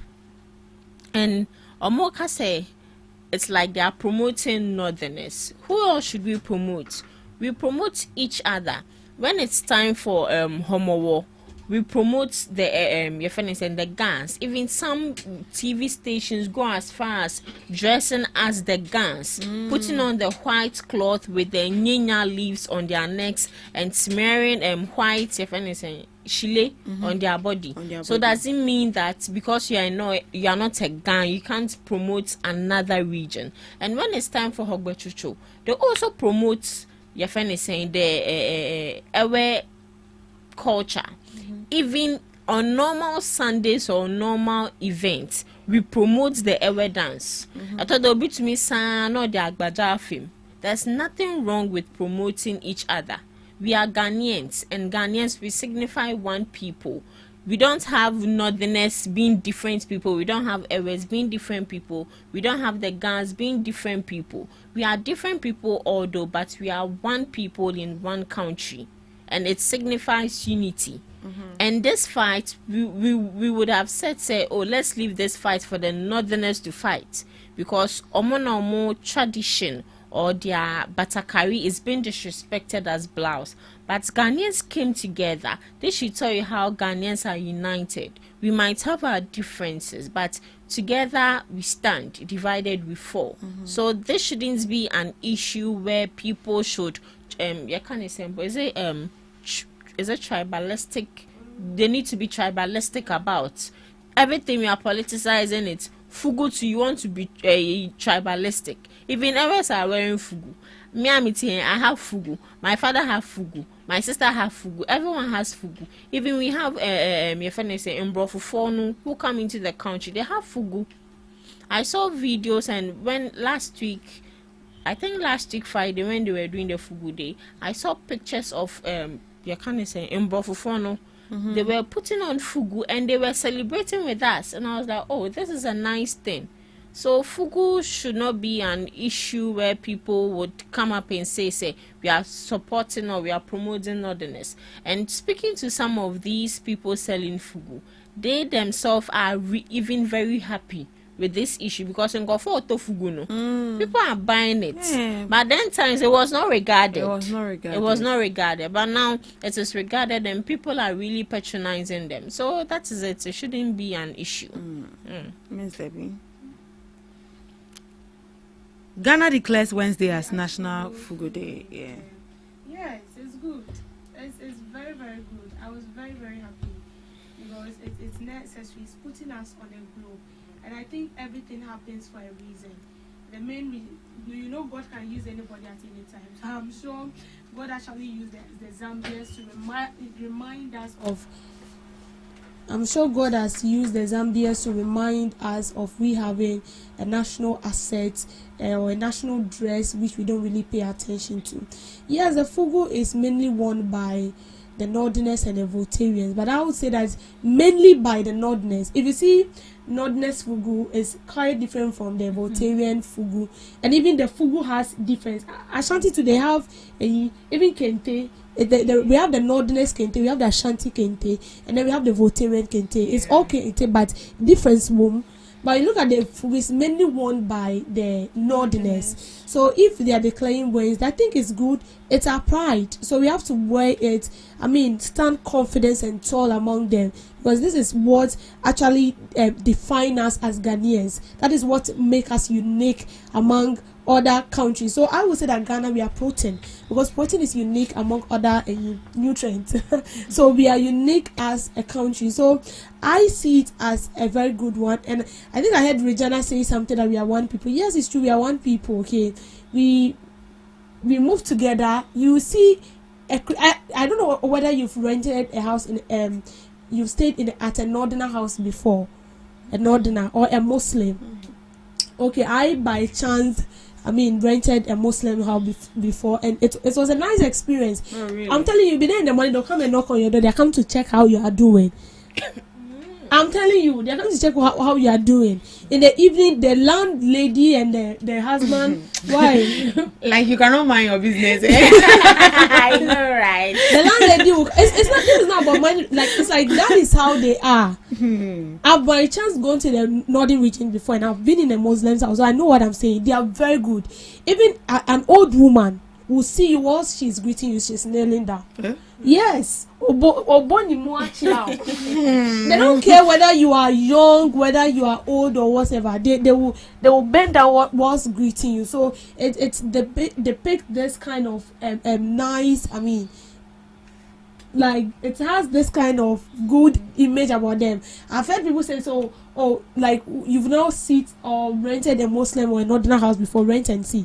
And just me, it was a nice experience. They are very, very good.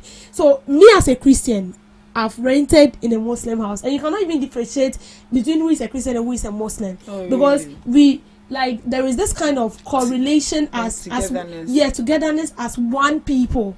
So that is how we are. Inclining to me ko high Fantini to me ko high inclining die, voter need to me ko high inclining die. And that is why we have Voltarians marry Ashantis, Ashanti marries Voltarians, Gans marry Voltarians, Northerners marry Ashantis. Like it's far. So it means we are one people. It's not because you are from the north into Waterloo and for the Volta region, no, that is not it. So I feel like this Fugwe, I feel like it's now bringing us together the more. Okay, so it's a nice one. Wednesday for Fugu. Fugu people get money. Oh yes. Because I saw an interview where they said that the sales in Fugu has declined. Yeah. But since this Mahama Fugu thing and Zambia thing came out, people are really patronizing Fugu. So it should tell you that yes, we are on the globe. We are selling ourselves out there because we are unique. Right. But other people are also commenting that we have Friday wear, as in Friday as wearing something African. So why do we have to set aside another day to wear Fugu? Does that mean that if you don't have Fugu, there is nothing wrong with that? You don't see anything in school wrong. We have the normal uniform. Yes. We have Wednesday wear, and we have Friday wear. So, and I work as for when you're Wednesday wear. Wednesday and Friday wear. So I think Friday wear should be the normal African print, normal African print dress, and then Wednesday purposely for Fugu. If you don't have Fugu, that is it. But if you have Fugu, Wednesday is Wednesday. So please, if you don't have Fugu, go and buy Fugu. Go and buy start Fugu. Wearing it on Wednesday. Maybe I just want to yeah. That means that you have to buy it in abundance, because every Wednesday you wear that same Fugu. Hey, so you have to buy it in abundance so that you be changing it. It's expensive. Yeah, it's expensive. I learned now it's 500 cedis. Okay. Let's move on. Go and buy Fugu. Baba Jamal cleared by NDC probe committee to contest Ayawaso East. The National Democratic Congress has maintained Baba Jamal as its parliamentary candidate for the Ayawaso East by-election, despite allegations of vote buying that emerged during the party's parliamentary primary held on Saturday. This decision is contained in a report submitted by a 3-member committee established by the party to investigate the allegations that some aspirants engaged in inducement during the primary. Baba Jamal is expected to file his nomination with the Electoral Commission on Wednesday, February 11th, which is today. The investigative committee was constituted following widespread concerns and reports that TV sets and cash were allegedly distributed to delegates during the primary, raising questions about the integrity of the process. The allegations sparked public debates and renewed scrutiny of vote buying practices within internal party elections. According to the NDC, the committee examined complaints submitted by delegates and party members, reviewed available evidence, and engaged relevant stakeholders before arriving at its conclusion. While the committee acknowledged concern about the monetization in internal elections, it reportedly found no basis to disqualify Baba Jamal as the party's candidate for the upcoming by-elections. Baba Jamal, who emerged victorious in the parliamentary primary, has consistently denied allegations of vote buying, insisting that his campaign was conducted within the rules and guidelines of the party. The Ayawaso East seat became vacant following the death of the former Minister of Primary, Mr. Mahama, necessitating the by-election. So Baba Jamal is free. Ghana, my beloved country, is free forever. They said, according to the probe committee, they said they didn't find anything that they can stand on to disqualify him. Yes, David. No. It's sad. It's sad because we saw what happened. If we didn't chance by those videos during the by-election, I'm not sure we will say what we are saying today, but we saw what happened. Okay, we saw people being dashed 32-inch television, and some even claiming that they've been given boiled eggs and all that. And then we saw a video where Baba Jamal openly said that is what he has been doing. He has been granting loans for these people without interest, and so dashing things out is not something that should be a news, because it has already been in an existence, as I've said. But we are also saying that it's against the conduct. Okay, you don't do this when you are contesting or the day when the election is being conducted. I feel like you should do this. I mean, far.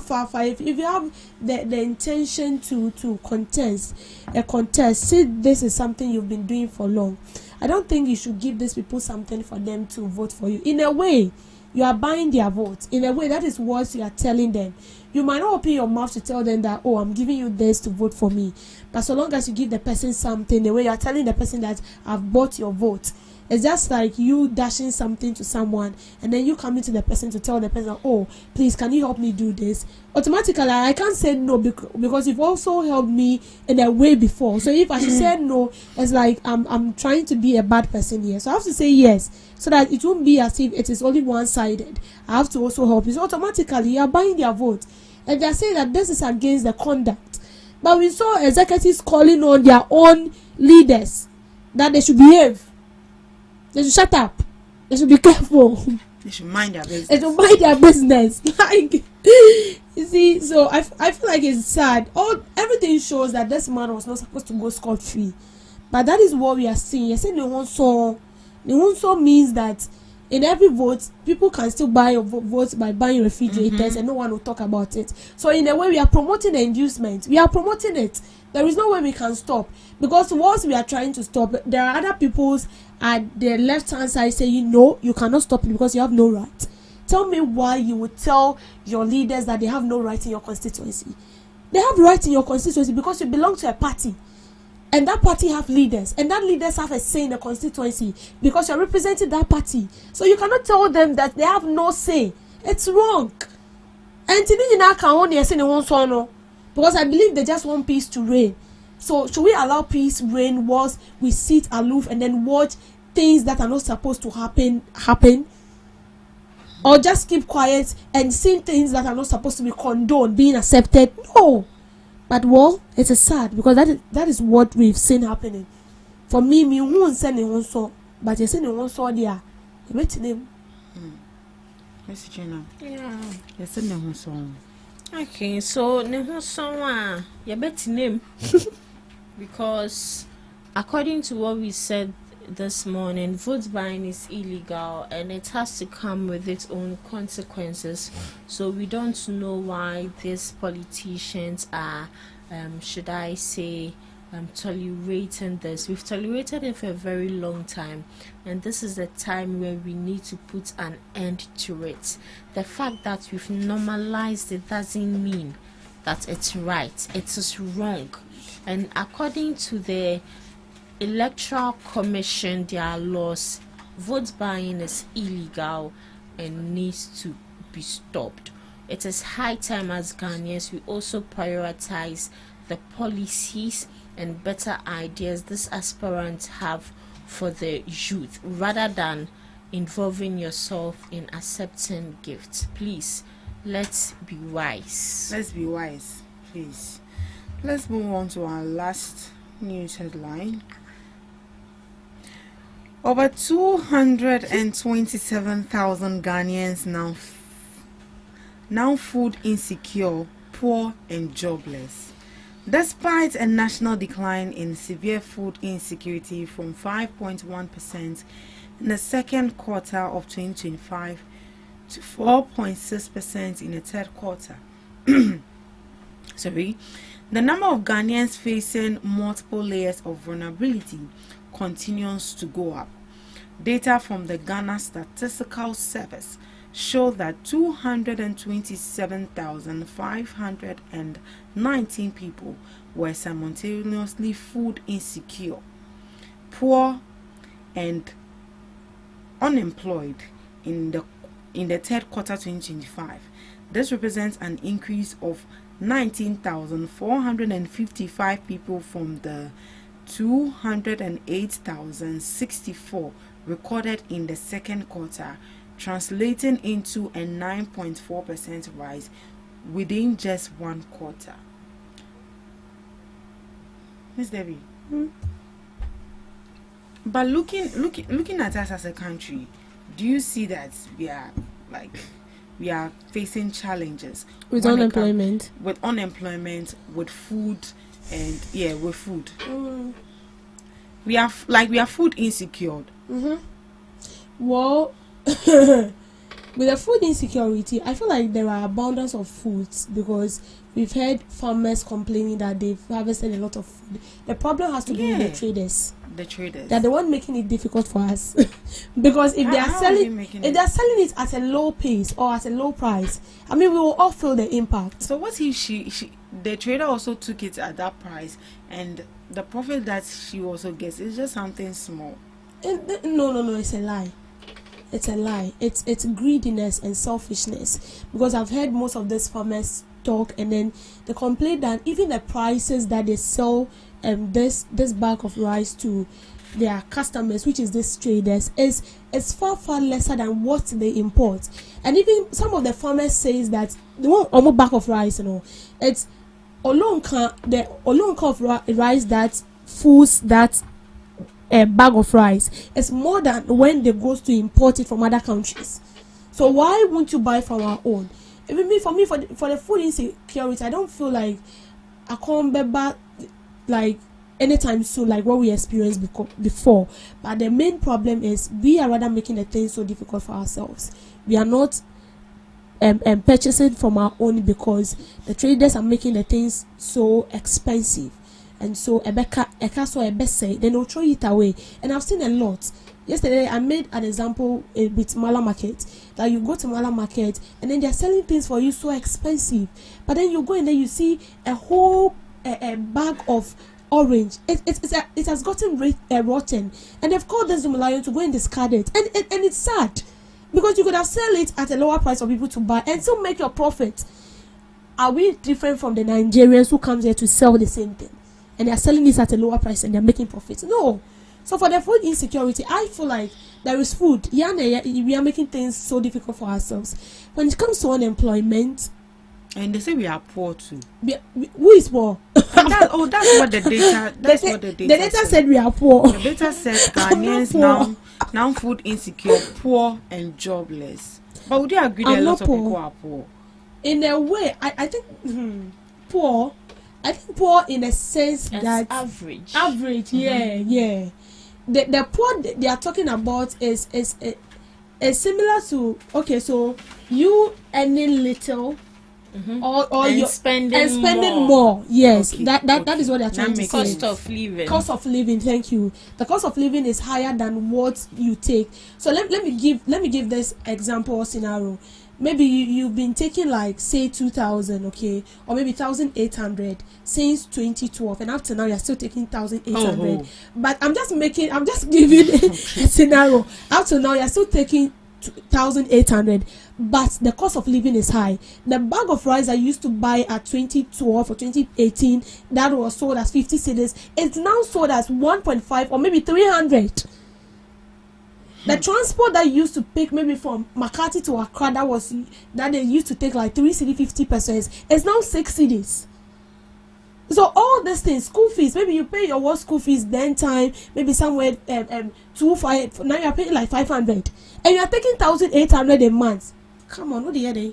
So poverty no. So in a way, the data is right, because people see you to be working 24 hours a day, but within you personally, you feel like you are not feeling it because you are working, but you can't still adjust yourself with the current state of the economy. You get it? So I feel like in a way, yes, they are right with unemployment.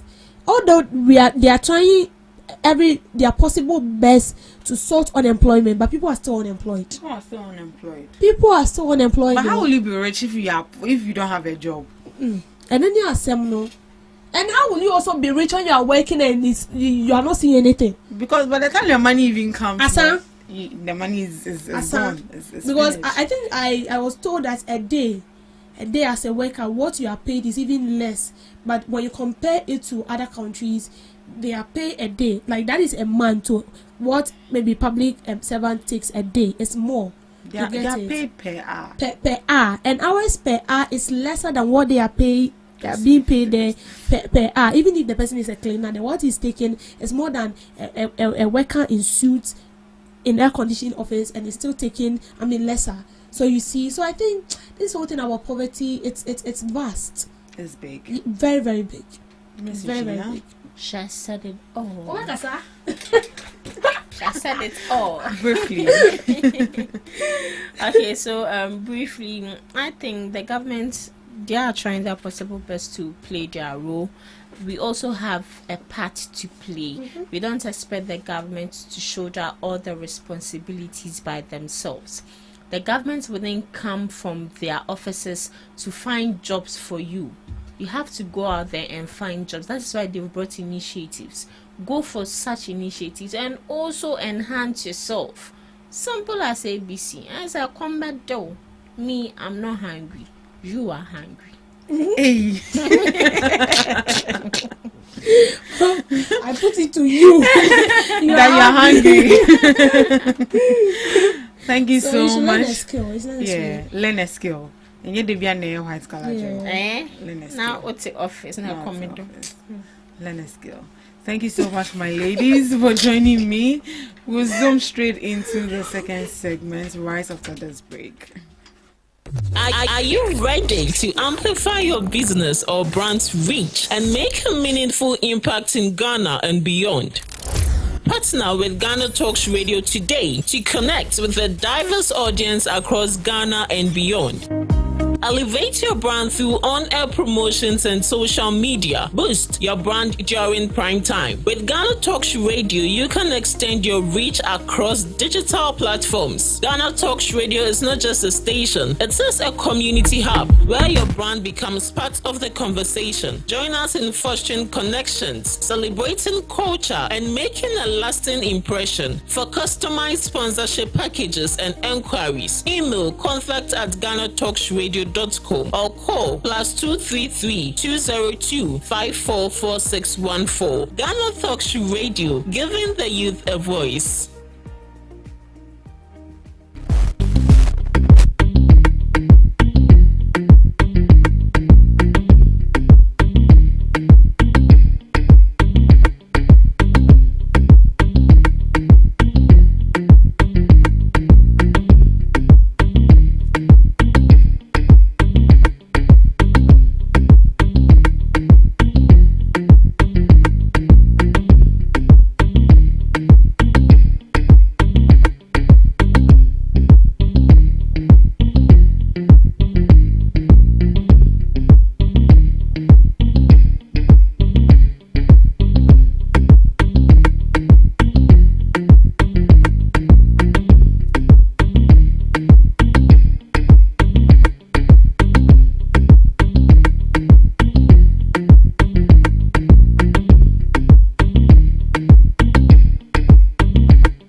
You are tuned into your favorite online radio station, Ghana Talks Radio. This is the Ghana Talks Breakfast Show right here on Ghana Talks Radio. You're welcome to the second segment of the show, and as you know it, we come along with knowledgeable guests who are going to dive into the issues and share their informed perspectives on matters that matter to you every morning right here in the show. This morning we have a new face in the studios. He's handsome and he's actually adhering to the declaration made by the Ministry of Tourism. He's in his nice Batakai, the Fugu. They've declared that every Wednesday should be declared as Fugu Day. So if you have Fugu, make sure you wear it every Wednesday. And this gentleman is repping his Fugu. He's looking so handsome and very nice in it. He's the NDC communications team member in the person of Gausu Zamani. I got a name right? Yes. Good morning to you, Zamani. Morning. Good morning. How are you doing? By the grace, the Lord has been good to us. The Lord has been good. We thank God for life. We thank God for life. Yes. Hope all is well. By the grace. We are managing God. Small. Right. Was it difficult getting here? As the direction was given, I was able to maneuver my ways. Right. But it wasn't a challenge getting the vehicle? Not actually. So you say the transport situation they are sorting it out? Oh, yeah. Yes. Would you say they are sorting it out? Yes. Right. Yes. Anyways, yes. You're welcome once again. Thank you so much. You look very good in your just as the declaration was done yesterday by the ministry, all this is as part of promoting our culture amplifying what we have. Right. So I'm sure you saw the trends over last week with the Zambia people. You saw how Ghanaians stood up and then defended our own. So I think it is something that has come to stay. And for us to institutionalize it, it is a call in the right direction that we add it to our itineraries.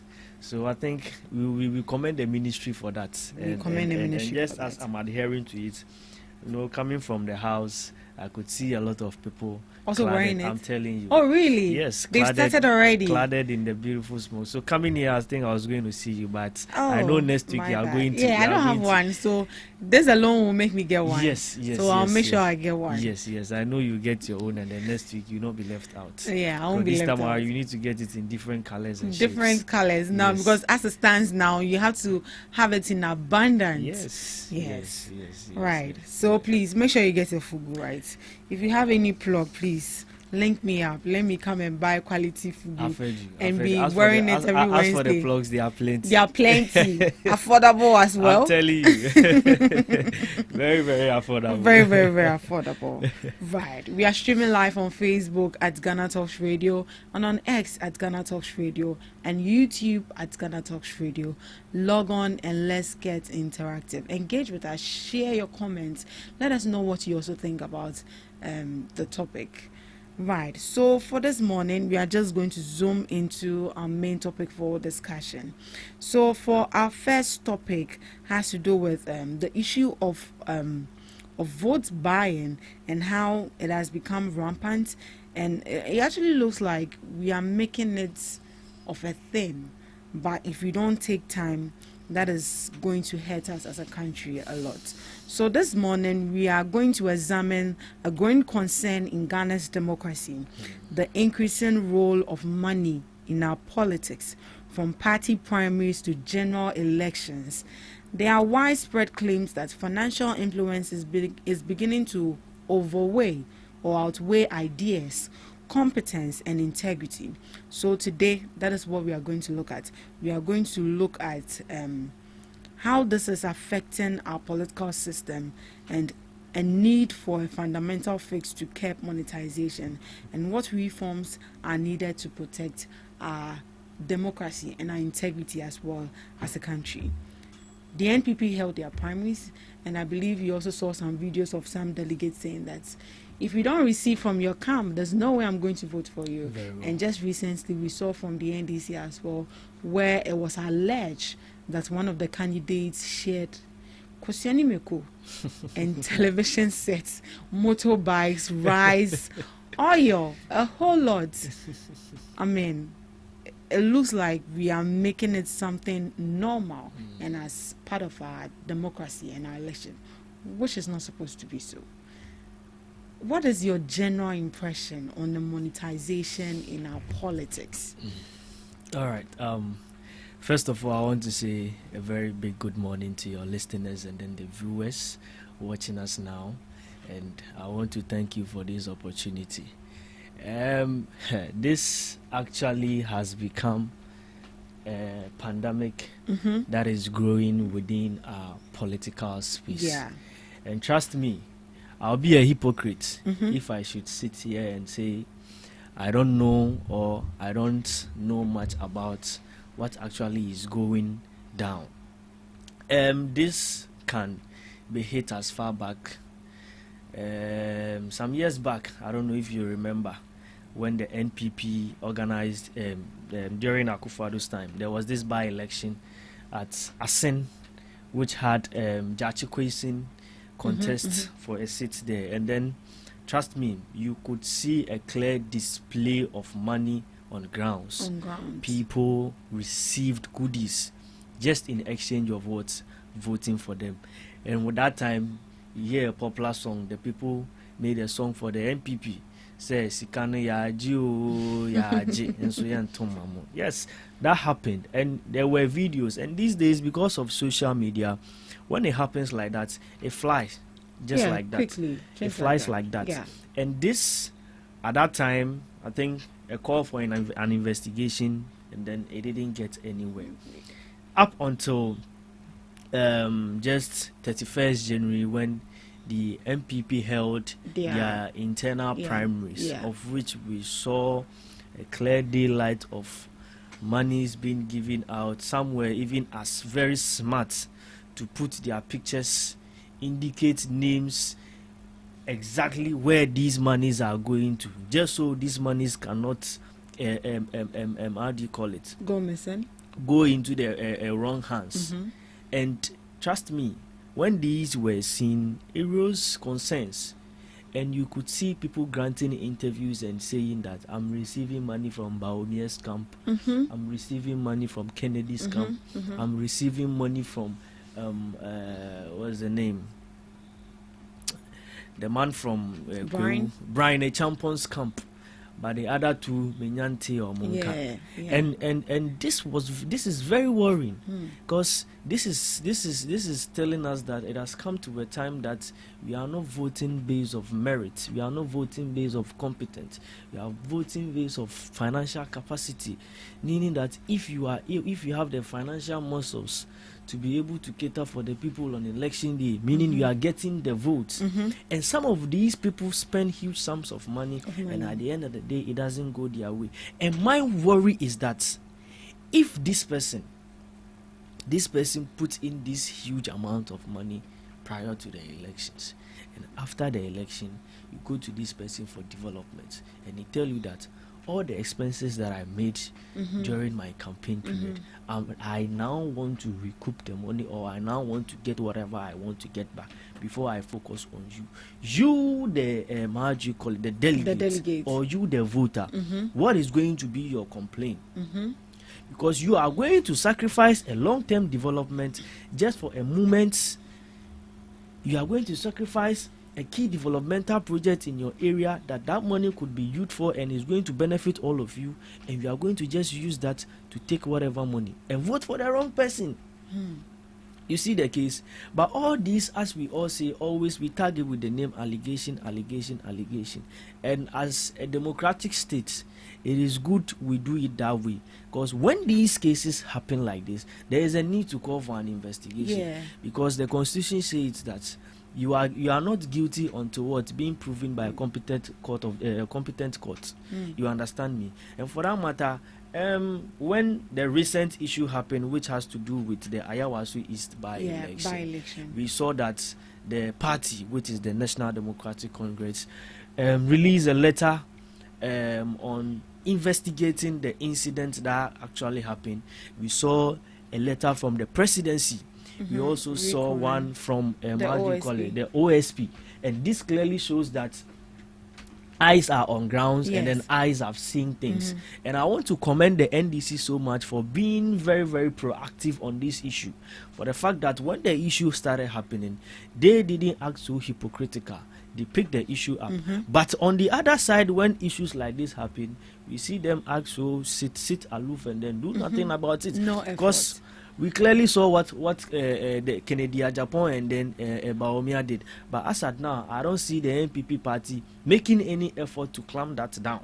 But we could clearly see that the NPP as a democratic party and as the forebearers of this constitution want to ensure that this country does not go into the wrong direction, because we want to lead the country into a path where at the end of the day we have competent people leading us. Leading the party. That is why we've tagged our administration this time around as we are resetting Ghana.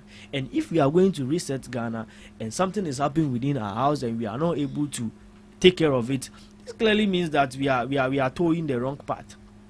So the General Secretary released a letter that an investigation, a committee has been set up, and then an investigation is being done. So yesterday, how do you call it?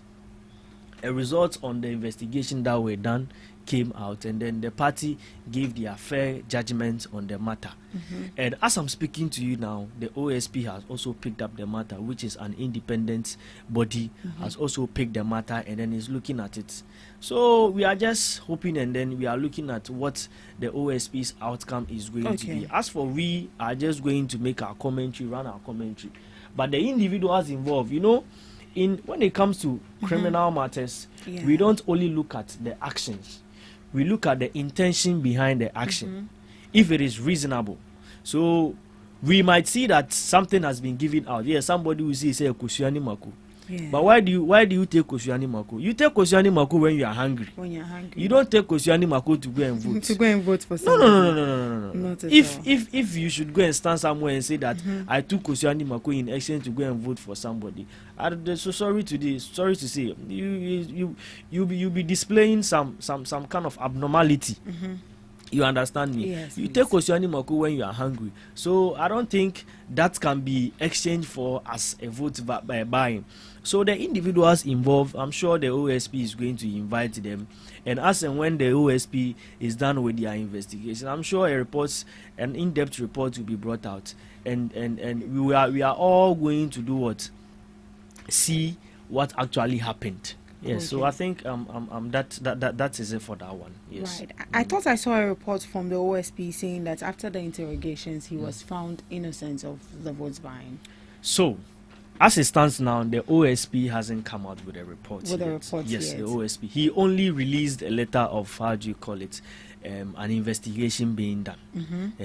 But the only report or the only comment I've seen is from the NDC, of which it was held yesterday, and then I think Baba Jamal was giving the nod to represent the party in the by-election. So I think that is it for that one. Since the party has spoken, I think that of the party, that of the party leadership stance. So I think that will be it for that one. As for the OSP, we are here to hear from the OSP, and the OSP is not doing that of what happened in Ayawaso East alone. The OSP is doing that of the NPP too. So I'm sure as and when the report is ready, it's going to be given out. And then again, you see, the OSP is trying to kowtow a part that I think Ghanaians need to look at it very well. What part is that? Yes, because you cannot run your office in an equal manner. There is a need for the OSP to be proactive. When did the MPP by-election happen? It happened on the 31st January. Yeah, so but you could clearly see that he only released a letter on it, and on the eve of the incident of Ayawaso East, which clearly sees that the OSP is trying to play an equal game here.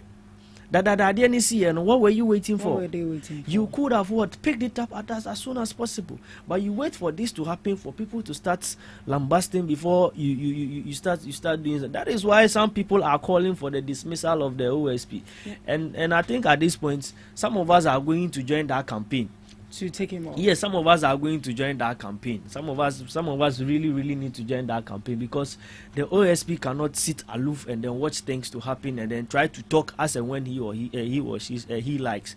No. You have to be proactive for us. Would you also say that the OSP delayed when it came to the issue of the NPP, because it's something we always do, and I think this is the first time we're actually picking it up to investigate into the issue?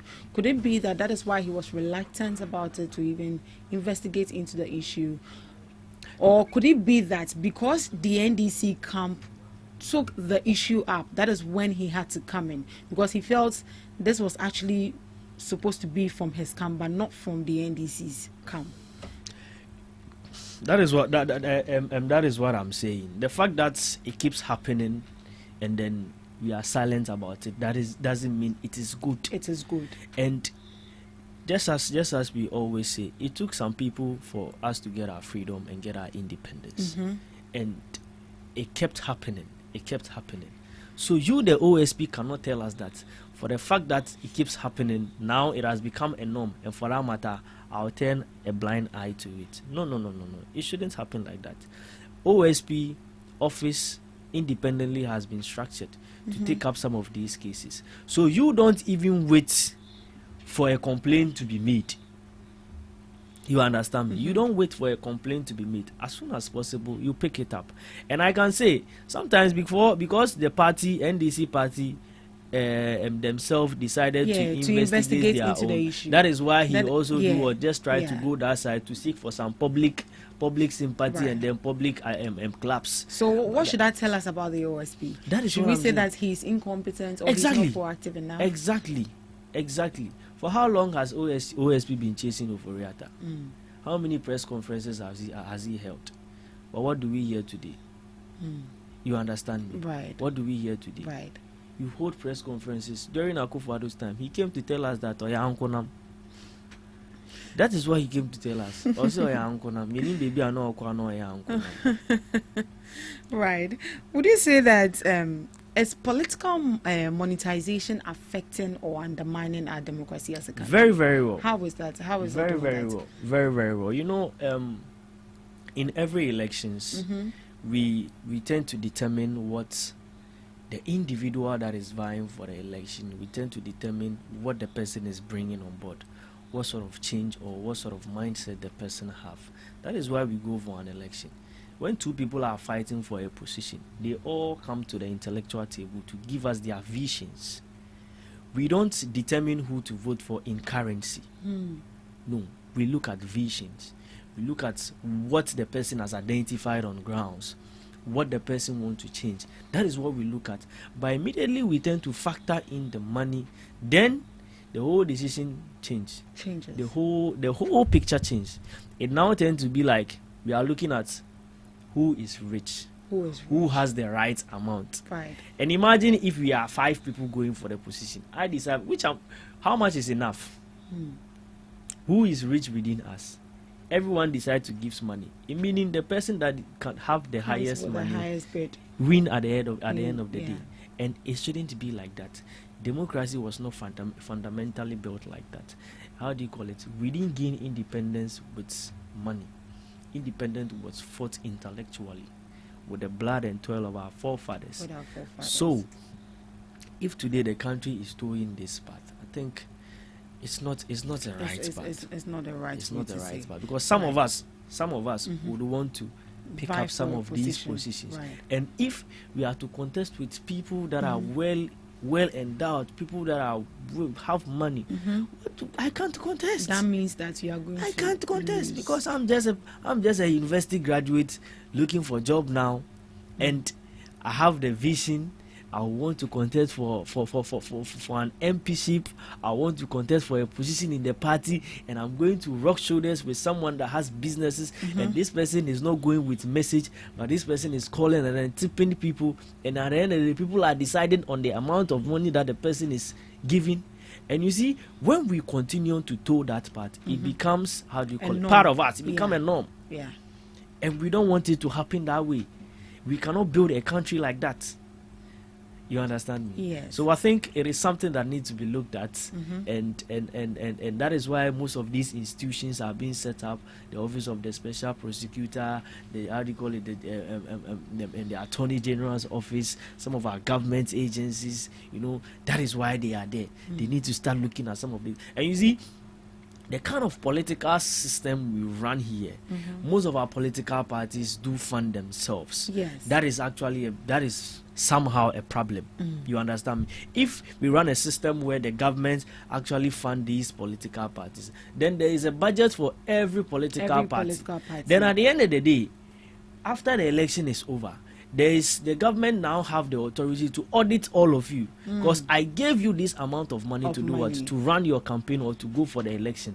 Then I come to audit you. If I see any foul means that, oh, you went overboard, then we look into it. You are found culpable, you have been prosecuted, and then you face the full realms of the law. So that's another reform you would like for us to look at as a country. Yes. That the government comes in to cushion some of these political parties. Yes. When they are being cushioned, at the end of the day, the country they can be audited, and then penable actions can be taken for those who are going to run fault. So the money given to these political parties will be used to resource the candidates who want to vie for the position or stand for the position. Exactly. Right. Exactly. Is it right to say that now money is beginning to replace the ideas and visions and competence of eligible candidates who are vying for position? Is it right to say that? Not entirely. Not entirely. Money is playing its part though. But at the end of the day, the people are not gullible. The people are not gullible. We can compare that to the 2024 elections. We saw what happened on ground.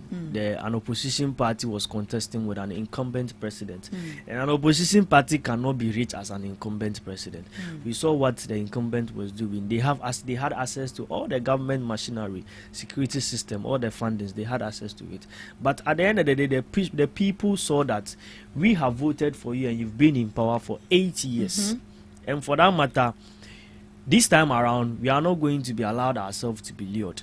So it is not only the financial aspect of it, but rather they look at the message and then the vision of the person too. Yes. And then sometimes the track record of the person, how much you keep your promise that you give to the people.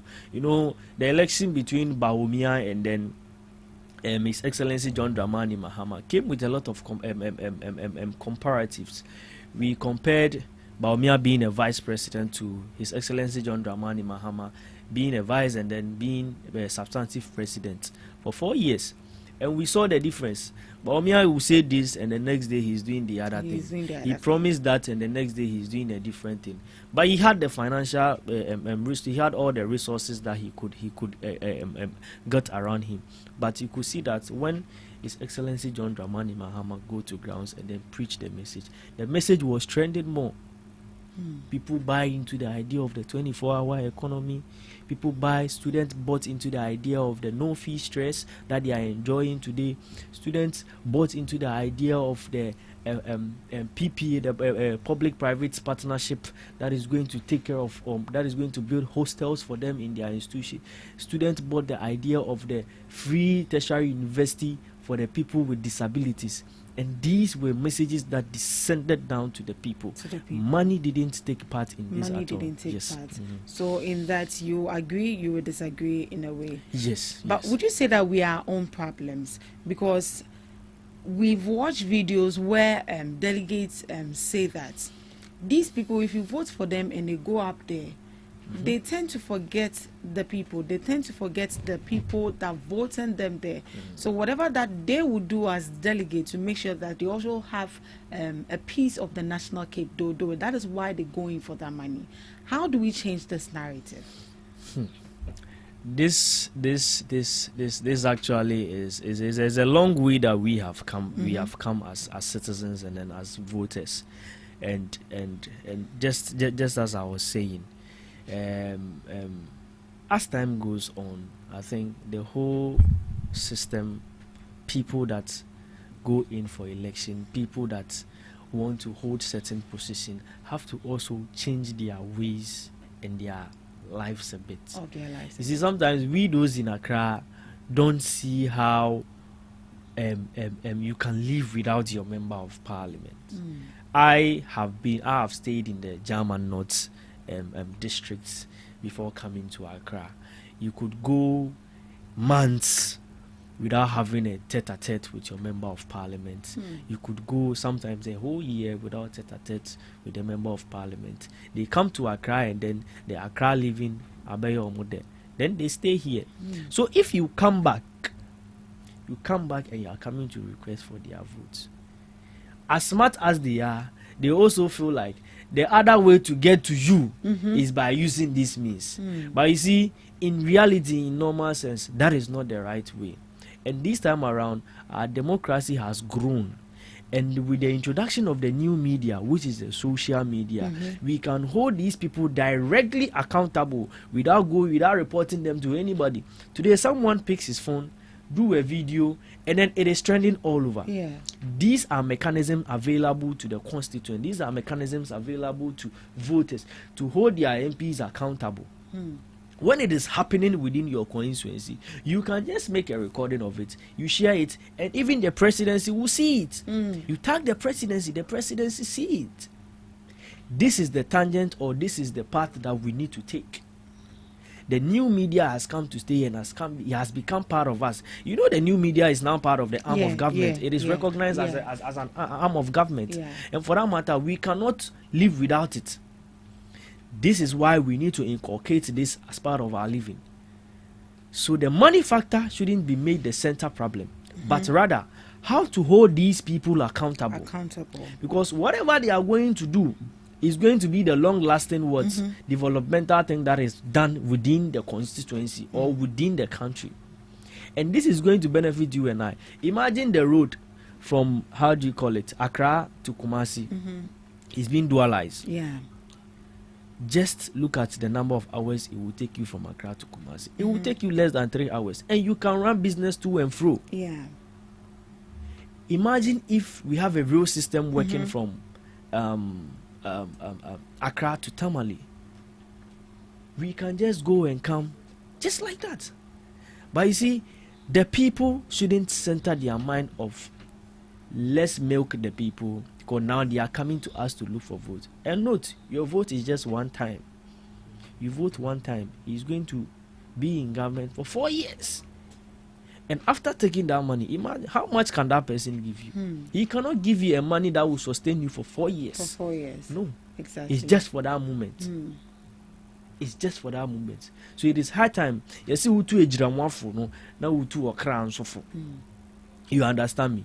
So whilst we are telling our politicians that are going to vie for this position not to monetize our electoral processes, we also tend to tell the voters that they shouldn't also go told to doing what, taking money from these people before voting for them. When you do that, you are selling your own destiny out. Yes. So what would you say to delegates who make such comments? Honestly, when it happens like that, they see it themselves. They see themselves. But I know this particular government and the NDC party will not sit aloof for this act to continue. Because the party itself have found interest in curtailing the matter. And for that matter, we saw what happened in this Ayawasu. It clearly shows that the party is highly concerned and wants to. We even saw what the majority side of the house, the petition they wrote to the party, pleading that the election of Ayawasu should be annulled because of the allegations that has been raised. But the party has made a decision. This clearly shows that the party actually have interest in this kind of issue. And if the party has interest, clearly shows that the government also have interest. So I'm sure the government is going to put mechanisms in place to ensure that this action wouldn't continue. Yes. Right. To the issue of Baba Jamal, we saw videos, we listened to comments, and even he himself, he mentioned that if someone gives you a gift, wouldn't you take it? And we also heard from one delegate, where did you get this gift from? The person said it's Baba Jamal. Looking at all these scenarios that was being played, during the election. The NDC have cleared him. Why? You know, when issues happen like this, we don't just jump into conclusion. There's the need for us to investigate matters to the core. So if we are to make reference to the fact that a delegate said, I received this from Baba Jama, it could be an allegation. It could be someone from the other camp that will just pick a phone or grant an interview and say, oh, I received this from Baba Jama. So you don't think that is evidence enough to hold the man accountable? No. There is the need for us to conduct a thorough investigation. And that is what the party has done. And the they party declared has him done. cleared. Yes, the party has done its part. That's what I say. Whatever can be given, but the intention behind it too also holds.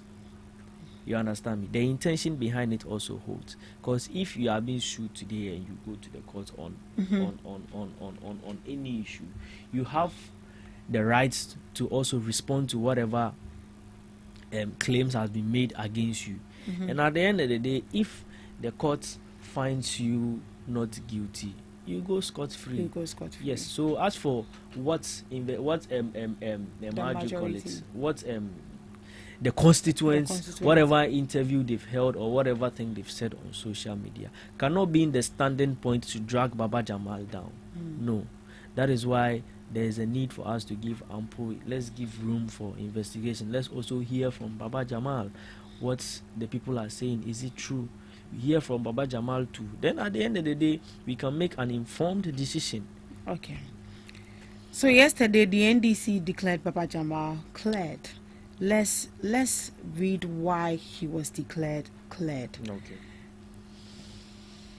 So a 3-member committee established by the party to investigate claims of inducement submitted a report that informed the party's decision. Addressing journalists yesterday, Fifi Korte outlined several constraints that prevented the annulment of the primary.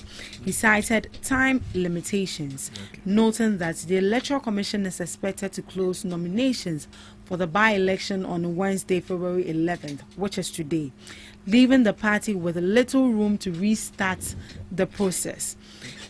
Mr. Korte also referenced the legal and constitutional issues, explaining that the party's constitution does not provide the annulment of parliamentary primaries under such circumstances. He added that the investigation committee recommended annulment despite these constraints. He further disclosed that the NDC plans to expand the investigative committee as part of broader internal reforms aimed at strengthening party processes. According to the General Secretary, these factors collectively inform the party's decision to maintain Baba Jamal as its parliamentary candidate for the Ayawaso East by-election. He also noted that the committee had found inappropriate conduct by all the candidates, further underscoring the need for reforms to prevent similar issues in future internal elections. So on this note, the party has since reaffirmed Baba Jamal as its candidate as it prepares to contest the Ayawaso East by-election. So that means that if I get him right from the General Secretary, he said that in the Constitution it doesn't explicitly state that votes by or inducement of votes like is a crime or whatsoever. I don't know if that is right to say. So if I heard you clearly, of which yesterday I watched the press live. The party gave a stand referring to the party's constitution that the elections cannot be annulled based on whatever allegation or whatever issues is being brought up after the election.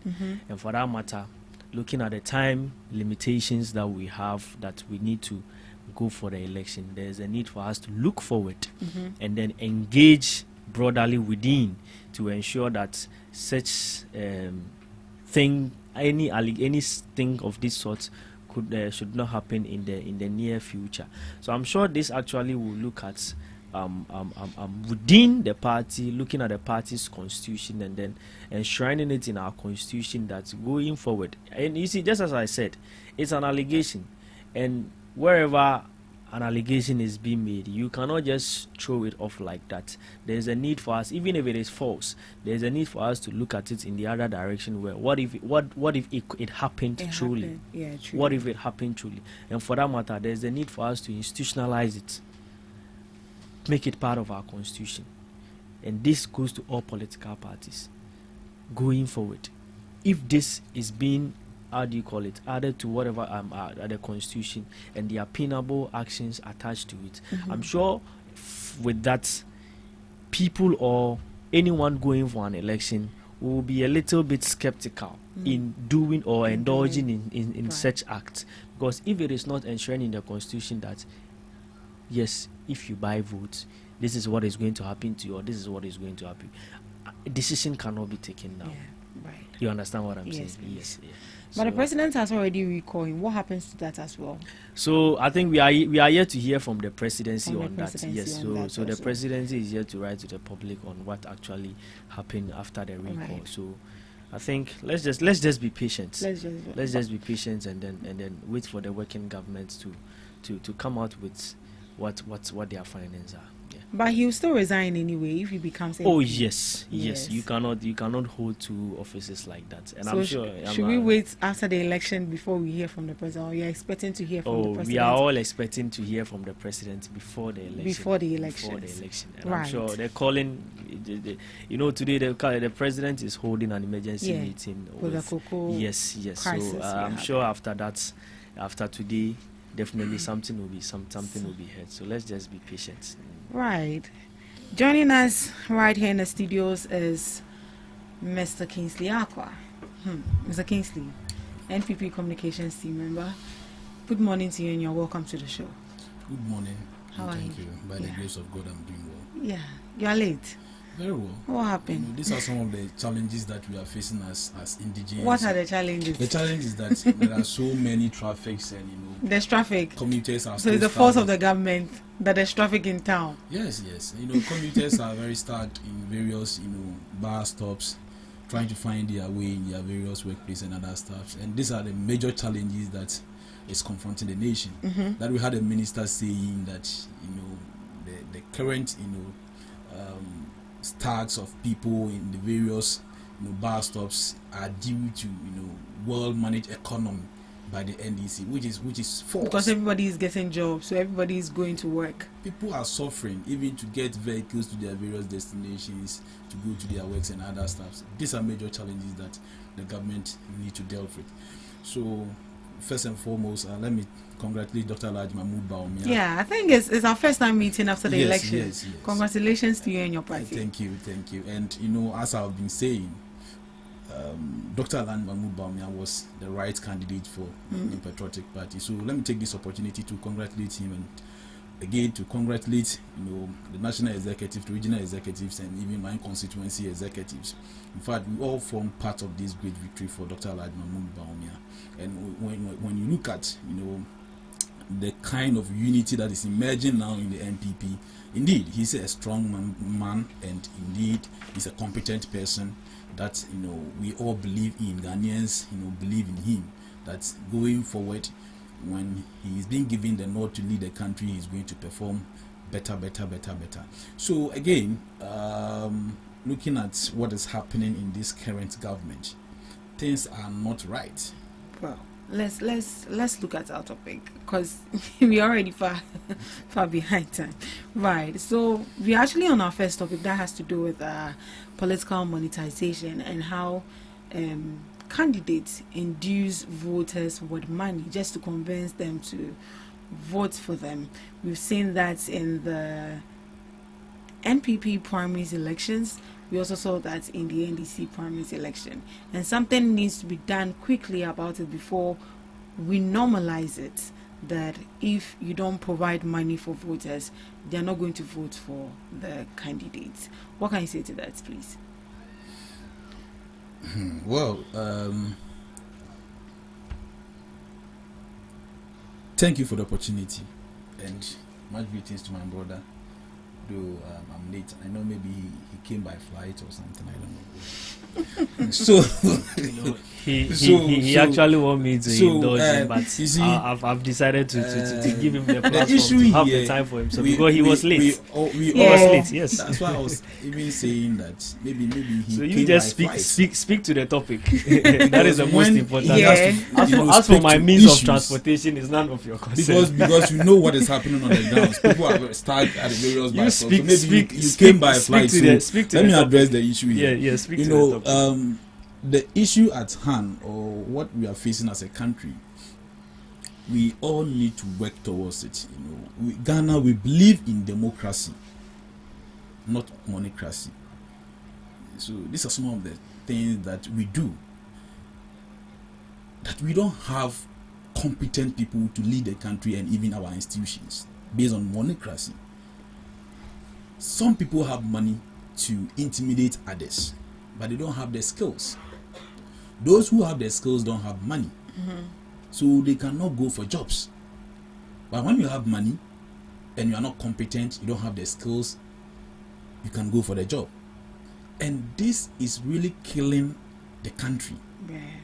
That is why we are suffering under John Dramani Mahama government, because we all knew what the president said. The former president, by then he was a former president, he said he is Ojanfunu. And someone who is Ojanfunu, how can we vote for him again? By then, the incompetency of the NDC government was so high, we knew it. But through this monocracy, vote buying, this person who called himself Ojanfunu has been able to become a president again. So if I'm guessing, you are trying to say that when the NDC was coming into power, they induced the voters with money to come to power? Yes, of course. They induced them with money and propaganda. Your party didn't do that too? For that, I have no idea. You have no idea? I have no idea. Okay, so we need to speak to facts and also to speak against certain things that is not helping the country. I've made that clear. That if we are to face, certain issues the way we have to, then some people don't deserve even appointment. Some people don't even deserve ministers and MPs. But during your primaries, did you also see videos of delegates saying they've received money from Brian, they've received money from Kennedy, they've received money from Baumia before they vote for them? Did you see that as well? That's why I'm saying that due to monocracy, we as a country are not able to elect competent people to lead. So you have admitted that your party also involves in that. Is Ghana as a whole. As a whole. Involved. Okay. So not MPP, NDC. All the political parties are involved. Good. All candidates are involved. That's all what I wanted to hear. But again, it's up to the delegates or Ghanaians. When we are going to vote, it's up to us to, avoid this monocracy thing and make sure we elect competent people to lead us. Yes, that's what I'm saying. Though people may come out with money, other stuff to induce people to vote for them, but at the end of the day, we should make sure, though you accept the money or whatever that it is, but make sure you are going to elect a competent person. So they should accept the money? Yes, you should accept it. They shouldn't reject it? No. Why should they have? No, why do you think they should accept the money and do not vote for the person that give the money to them? Don't you think it's unfair? It's fair. You think it's fair? It's fair to take the money and not vote for the person that gave you the money. Let me say this. Maybe you've experienced it before. Once in your life, maybe you meet a gentleman that is trying to maybe propose to you. One way or the other, in your mind, you think that you are not in love with the person, but the person is trying his best to induce you, they must seduce you with his money. One way or the other, you can decide to take the money, but not agreeing to what he is proposing to. So they has to take the money. It is our money. But so why do you good? I like the fact that you are saying that it is our money. Yes. Why do you think voters should take money from candidates? They do not demand it. They do not demand it. Yes. So they shouldn't reject it. They shouldn't. They should take it. They should take it. Okay. But do you admit it's bad? It's bad. It's bad. But they should still go ahead and take it. They should take it. Okay. Yes, when money is given, you don't reject it. That means that you practice it as well. As a country, individuals, Ghanaians, we do practice it. So that's when you are going for a job. So you practice it? Me? Yes. If you are saying that means you are a victim. I am a victim. So you've done it before. Everyone is a victim. Okay. How do you feel? Someone has given you money for something that you are not willing for. You took it. You can admit it. But not for vote. Not for vote. All it cuts across all angles. But not particularly. We are looking at the political side of it. The political side make us to elect incompetent people to lead us as a country and even to lead certain institutions. That is what I'm saying. That is where the argument is. When bribery comes in, you end up electing persons without skills to lead institutions, and that is going to make the institution flop. Okay, so when you are being given, you have to take it, but again, you need to make a right decision. You need to make a right choice. That is why in the NPP primaries, people give out money, people give out a whole lot of things, but at the end of the day, the delegate went out there to vote for competency, to vote for the right person, being Dr. Alhaji Mahmoud Bawumia, to lead the New Patriotic Party. And that is what we are looking at. So, as Ghanaians or as a government, do you think we should put up measures to stop it? Yes, I believe so. We should put out measures to stop those things. What are but again, measures would you suggest? That is where we have to look at. What are the measures? When someone is found capable, you should face the law. Should there be a sanction? How are you going to prove it? How are you going to prove it that the money or whatever item that was given to induce the person? You cannot have that evidence. Looking at what is happening now in the Baba Jama's case, the party sat down and they have cleared Baba Jama. Though delegate, we saw that live on video, people were carrying television, money, motorbikes and other stuff from candidates. But again, the committee sat down and cleared Baba Jama that Baba Jama did not induce the voters. So it will be very difficult to have evidence to that, to prosecute. So the measures in which as a country we need to is that we has to change, the leadership has to change their mindset. When you are going for an election or when you are going for a public office, make sure you base on your competency, your skills, but not in a way of inducing people to give them bribe so that they can fix you at the various office or the positions that maybe you are acquiring. Right. That is what we need to do. These things can never stop today and tomorrow because it started way back 1957 and we are still enjoying it. My brother has enjoyed it before. Even this morning he enjoyed it. How did he enjoy? Are you in his house? Yes, I know, because as he is coming, probably someone, Charlie, so do this, then that. He is aware. We are all practicing it, but it's not the best. It's not the best. It's not the best. Right. Yes. Let's read some few comments on Facebook. Then we proceed. This is from Gabi Kweku. Good morning, Zamani is making a great point. This is from Abdul Aziz Seidu. Man like Zamani. This is from Nuruddin Isa. My big boss Zamani. Hey, Zamani. That's what I was saying. He's enjoying it.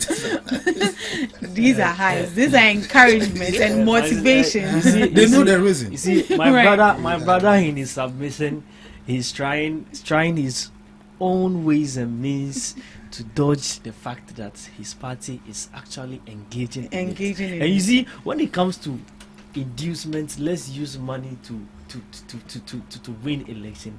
MPP are very good at it. I'm telling you, if he should be very candid and frank to himself, MPP is known of let's use money to induce the people. So if we are generalizing the matter, we the the parties involved, we need to start from ourselves. I don't like the fact that he's saying it will not stop now and it started that. No. That means that it should be a part of. It should be a part of us. Who started it? We started it.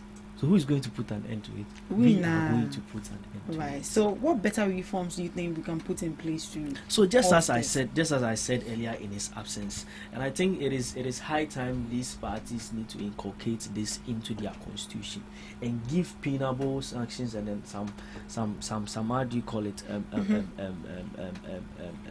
remedies or some punishments that are going to come with individuals that are going to engage in acts like this, just so it will serve as a deterrent to the others. Because as when he was speaking, he spoke about competence, he spoke about merit, meaning we need to vote for people based on merit, not on what he clearly states of what monetocracy. Right. It shouldn't be the highest bidder winning at the end of the day. And for that matter, there should be some punishment going out to these people. So if it is happening in his party, you should let the party involve in their constitution. But it's happening because in the party. if Kennedy is giving it out, Bawumia is giving it out. These two leading candidates. Mention Baba Jama's name. Oh, my brother. When you were talking, because you just faced the discipline, so you need to mention his name. So when we were talking, I was very silent and I listened to you. I am just suggesting to you. So when you go back to your party, you let them know that I'm also making a reference. The act that is happening is not a good one, and for that matter, there is the need for the party to sit down and look at the way forward of it, because that is not going to help the party in the long run. Yes. Right. Mr. Kingsley, your last words on this particular issue. You were late, so we are already running out. You have to be fair. Why do you have to leave what is happening at your backyard and go to your neighbor's house and speak against? No, I believe he mentioned that as a people. You should mention what I was saying. No, when you were not here, he was late. Now I am here, so you should mention it to so please say it to his hearing. No, he was late. This is some of the disadvantages, and this is some of the reason why the Ghanaian people voted you out. You see, what I would like to say is that yes, what is happening in our democracy as a country is not the best. Yes, but the reason why I said it is not going to stop today and tomorrow is that this thing, before someone can face prosecution or you can sanction someone to that, unless you have an evidence. That's what I'm saying. To mention Baba Jama and Co, they were catch on tape, giving items, monies to people, voters. But when they met the committee, the committee cleared them, meaning there is no evidence to that. Right. When you were not here, we actually read why the committee had to clear them. We don't have enough time. Statements can be just forged and put out there. That's necessarily based on statements. Come on. What is happening to the president? What is happening to the president? So we are yet to hear from the presidency. Yes. As to whether again to hear the new developments on that particular case. But as it stands now, the party has actually cleared him. The country now is heading to the right direction, where we are calling a speed to a speed and we are calling the wrong. You are resetting their party. Not the time. I like the word not said their party, but not the country. Not the time when people could see wrongdoing clearly, and then a government turned itself to a clearing agent and was clearing people left, right, center. Yes, we saw that in this country. Where MNDCs are issuing we saw that in this take country. No money from illegal miners. Right. On the issue of illegal mining, let's zoom into that briefly. Ghana deploys AI and drones to shift mining regulation from reactive to preventive. So Ghana's Minerals Commission has announced a major shift in how the country regulates mining activities, particularly in the fight against illegal mining, also known as Galamsey, instead of relying mainly on inspectors responding after damage occurs. The Commission is now using artificial intelligence and drone technology to prevent and detect illegal operations before they escalate. Do you see this to be a game changer, or you see it to be another gimmick the government is bringing up to solve Galamsey? All right. Thank you so much. Galamsey actually has been a canker within the African continent, and government in, government out, everyone tries their best to clamp it down. And in reference to what is happening now, NDC government is of no exception. NDC government has taken this Galamsey issue so seriously, and the government, His Excellency John Dramani Mahama, has pledged, and I want to acknowledge the Minister for, how do you call it, Lands and then environment, that is Honorable Ama Kofi Bua, for the good job that he's doing in that sector. Trust me, the NIMOS is actively on grounds, and then trust me, clamping down Galamsey sites. Just before this party took over government, there were 9 forest reserves that were zoned as resports, of which were taken over by these Galamseyers, and they were no-go area. They were no-go area at all. You try there, you'll be dealt with. And this government, with the aid of the NIMOS and then the unit from the police department, trust me, have been able to recover all these 9 forest reserves. And this is a step in the right direction. And the NIMOS is not only acting as with only human capacity. NIMOS is set up as an organization, and it's also involving technologies as part of their day-to-day activities. We saw some years back when a whole minister brought a report up indicating and then calling out names of government officials that were actively involved in Galamsey. We heard the names of Lord Comey, we heard the names of the former information minister, we heard some senior government staffs that were actively involved in Galamsey. And these reports was from a whole minister, the former professor, the former minister of Science and Environment, that's Professor Kobna Frimpong, right? I got the name, my brother. Frimpong. Yes, Frimpong Boateng, of which senior government officials' names popped up in that document. Reports, or petition was sent to the presidency and then the police. The presidency just brushed the petition away and told us that those were just Professor Frimpong's ideas, but it had no evidence on it. Of which, when we go to grounds, we saw that the Galamsey was happening. The presidency never seemed it or deemed it fit to do conduct even an investigation on what has been given to them. And this is a cabinet minister. After they ganged up against this man and then took him out of office. This happened in the previous government. But you see, there is now a new government that is resetting, that is listening to the people, that is taking action. Today, we cannot say Galamsey is a thing of the past, but we can hit our chest and say that the NDC government has done something to Galamsey. All these red zones that were no-go areas, that were places that forest reserves that were taken by Galamseyers, have now been retrieved, and they are now being guarded by the NIMOS official.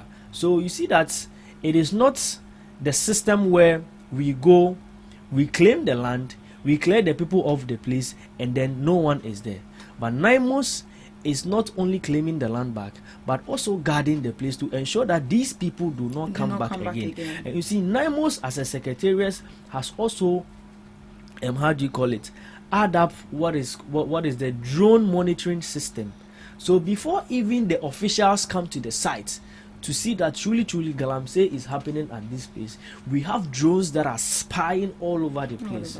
So before the officials come, in order to save us costs, to save humans, to save human capital, and to ensure that proper information is gathered for action to be taken, all this has been added up to the activities of NIMOS. And at the end, you spoke about the use of AI. The use of AI. And you see, yes, all these are part of it. So you support it? Oh yes, it's a step in the right direction. You think it's going to go a long way to help us? Very, very well. Today, imagine we sit in our office, we direct drones to Galamsey sites. We capture images, faces of individuals. You be in your room and then they arrest you. Or we come to the Galamsey site, immediately you have been arrested. Before you are even taken to the police station, the information is gathered on you already. And you know that is what AI does. Yeah. AI is good at gathering data. So I think it is a step it's a good call that we are all calling, and it is something that the government is doing already. It is something that the government is doing already, and I want to applaud the minister so well that, trust me, he's not taking this Galamsey fight lightly.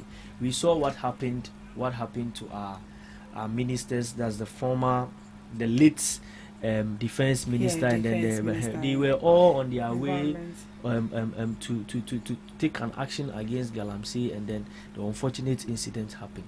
So this is not something that this government is going to sit aloof for anything at all just to happen.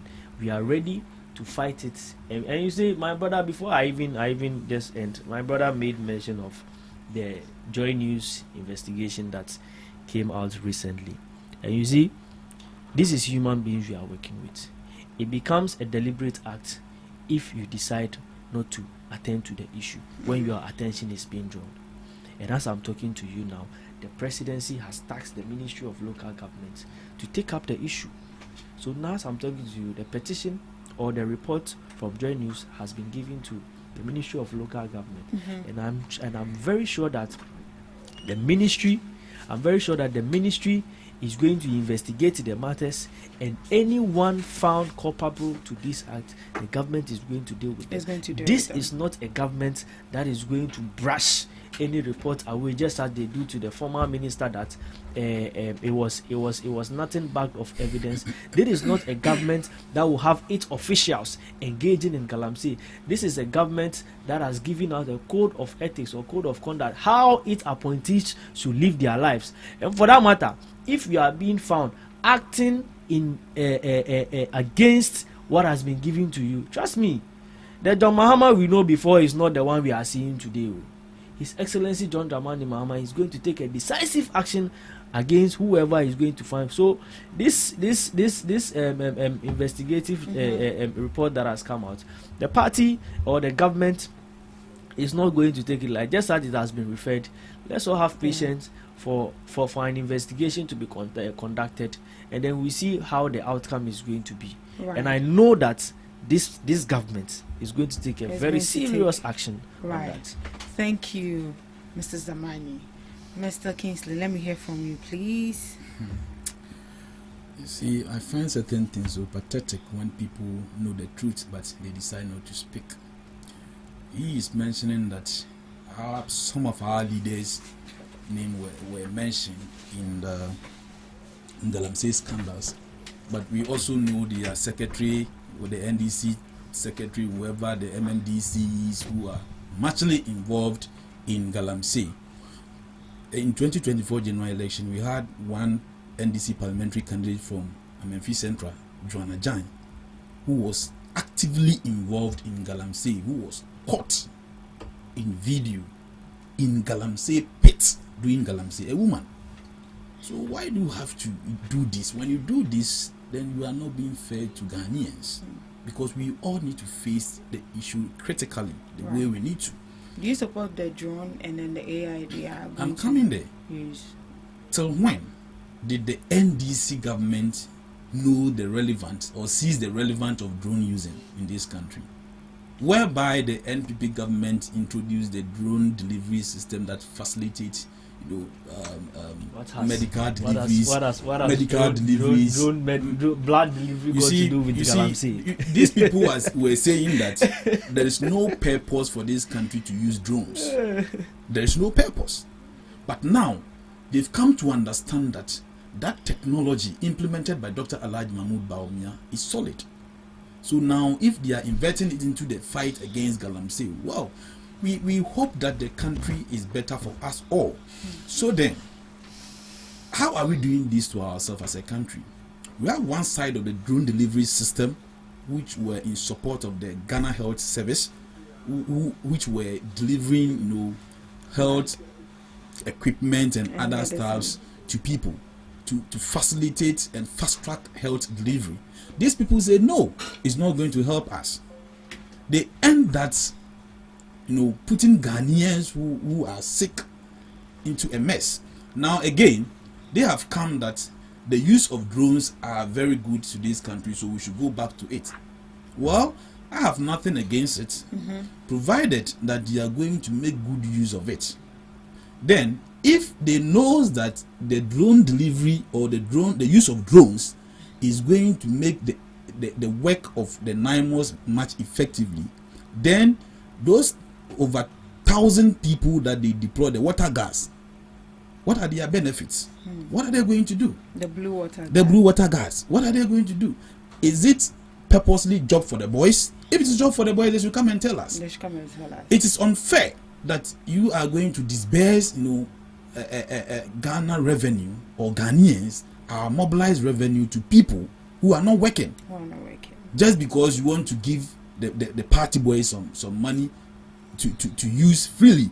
Again, the minister should come again, because I have not seen any effort of the land minister, because we all know there are so many things that is facing the country in terms of galamsey and illegal mining.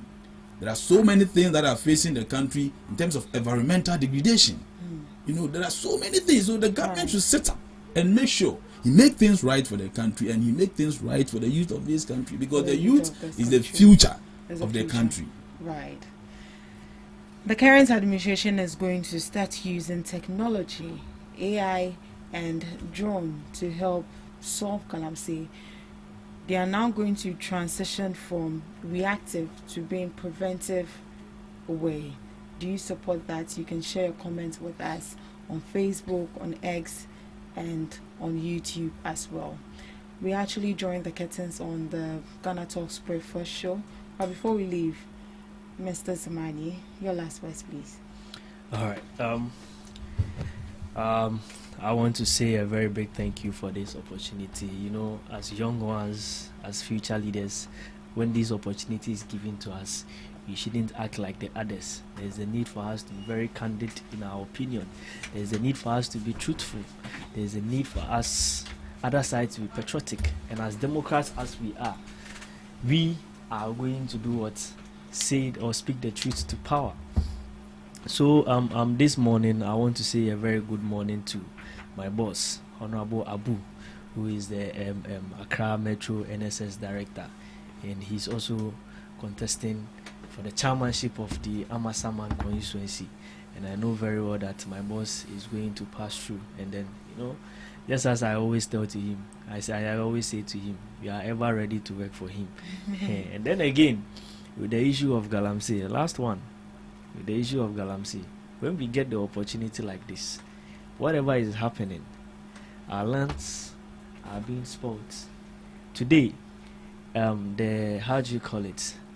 Water Company is telling us that the amount of metal system in our waters and then in our food that we are eating is so much detrimental to our health. And we have party chairmen. That are contesting to be national chairmen, actively involved in this act. And for that matter, when we get the opportunity to be on radio and we are speaking on subject matters like this, there is a need for us to be candid and call out names of our people, and at least plead to them, if not for anything, to safeguard our environment. Today we can see what climate change is happening. Now, before we used to know June, July to be a rainy season, but today you see how the sun is firing. Yes, and all this is at results of some of these actions that we are taking against our environment. And I want to say a very big thank you to Ghana Talk Radio too for the opportunity being given to me. I'm so grateful. And my brother, when he should come early. If he had come early, we would have had a very fruitful conversation. Yeah, he didn't come early. It does not mean coming early. Right. Mr. Kingsley, your last word. So thank you very much for the opportunity given to me. You see, I like the way he said that when you had the opportunity, we should mention names. So now I was looking at it to say he's going to mention Joseph Yamin's name, Abange's name, that they are the people. We don't have time. They are the people actively involved in their political party. If you mention Joseph Yamin, Yamin what I'm saying is that. So what I'm saying is that my last one. All these people have availed themselves. So you see, again in his submission, he said they can beat their chest and say galamsey, they are really making effort in the fight against galamsey. But again, in his last submission, he said when they had the opportunity, they should be bold enough to speak names and to mention names and to speak against people who are involved in it. Meaning that galamsey is still going on and is again affecting the terminity level of our water, that we are not able to get clean water in our various pipes, which is not helping us as individuals. So the government should make sure it will be on its toes, then they work effectively in the fight against galamsey. The issue again confronting Ghanaians is that cocoa farmers are suffering. Cocoa farmers, they lie to cocoa farmers that they are going to pay them a bag of cocoa for 6,500 cedis, which is a lie. And again, you see, now about so kind people. If we should go, yes, the time is up. No, about so kind dealers, spare parts dealers are saying that spare parts. We all have something. Allow me to. Our time is up. That would be a topic. I'm making my last admission. It's not about topic. If we should speak on topic, so what I'm saying, my last admission is what I'm making. So it's not about topics. You cannot make your last admission. Again, spare parts the lesson. Abosokan is saying that President John Dramani Mahama came and met their VAT rate at 4%. Now the government, the NDC government, has raised or increased the VAT percentage from 4% to 20%. Do you know the GRA has released a press out? And that is what is causing us not even have vehicles, and that is what is causing us not even have vehicles at various bus stops. Right. At various bus stops. When we are coming here, this morning, I woke up around 4:30. Okay, from Zone to this place, and you got here late. Because there are no vehicles. Because the VAT rate is now 20%. Right. And people who purchase spare parts, there's an explanation. Right.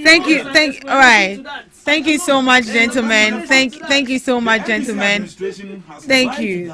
Your microphone is off. Nobody is hearing you. Thank you. Kasim Sherry says Onukpa. I don't know who he's referring to, either Kingsley or you. I don't know if you know any Kasim. Thank you so much, gentlemen. Thank you so much. We had a fruitful discussion right here on the show. Thank you to our online guests for joining in the conversation. Thank you for your comments. We'll meet same time tomorrow. Do have a lovely day.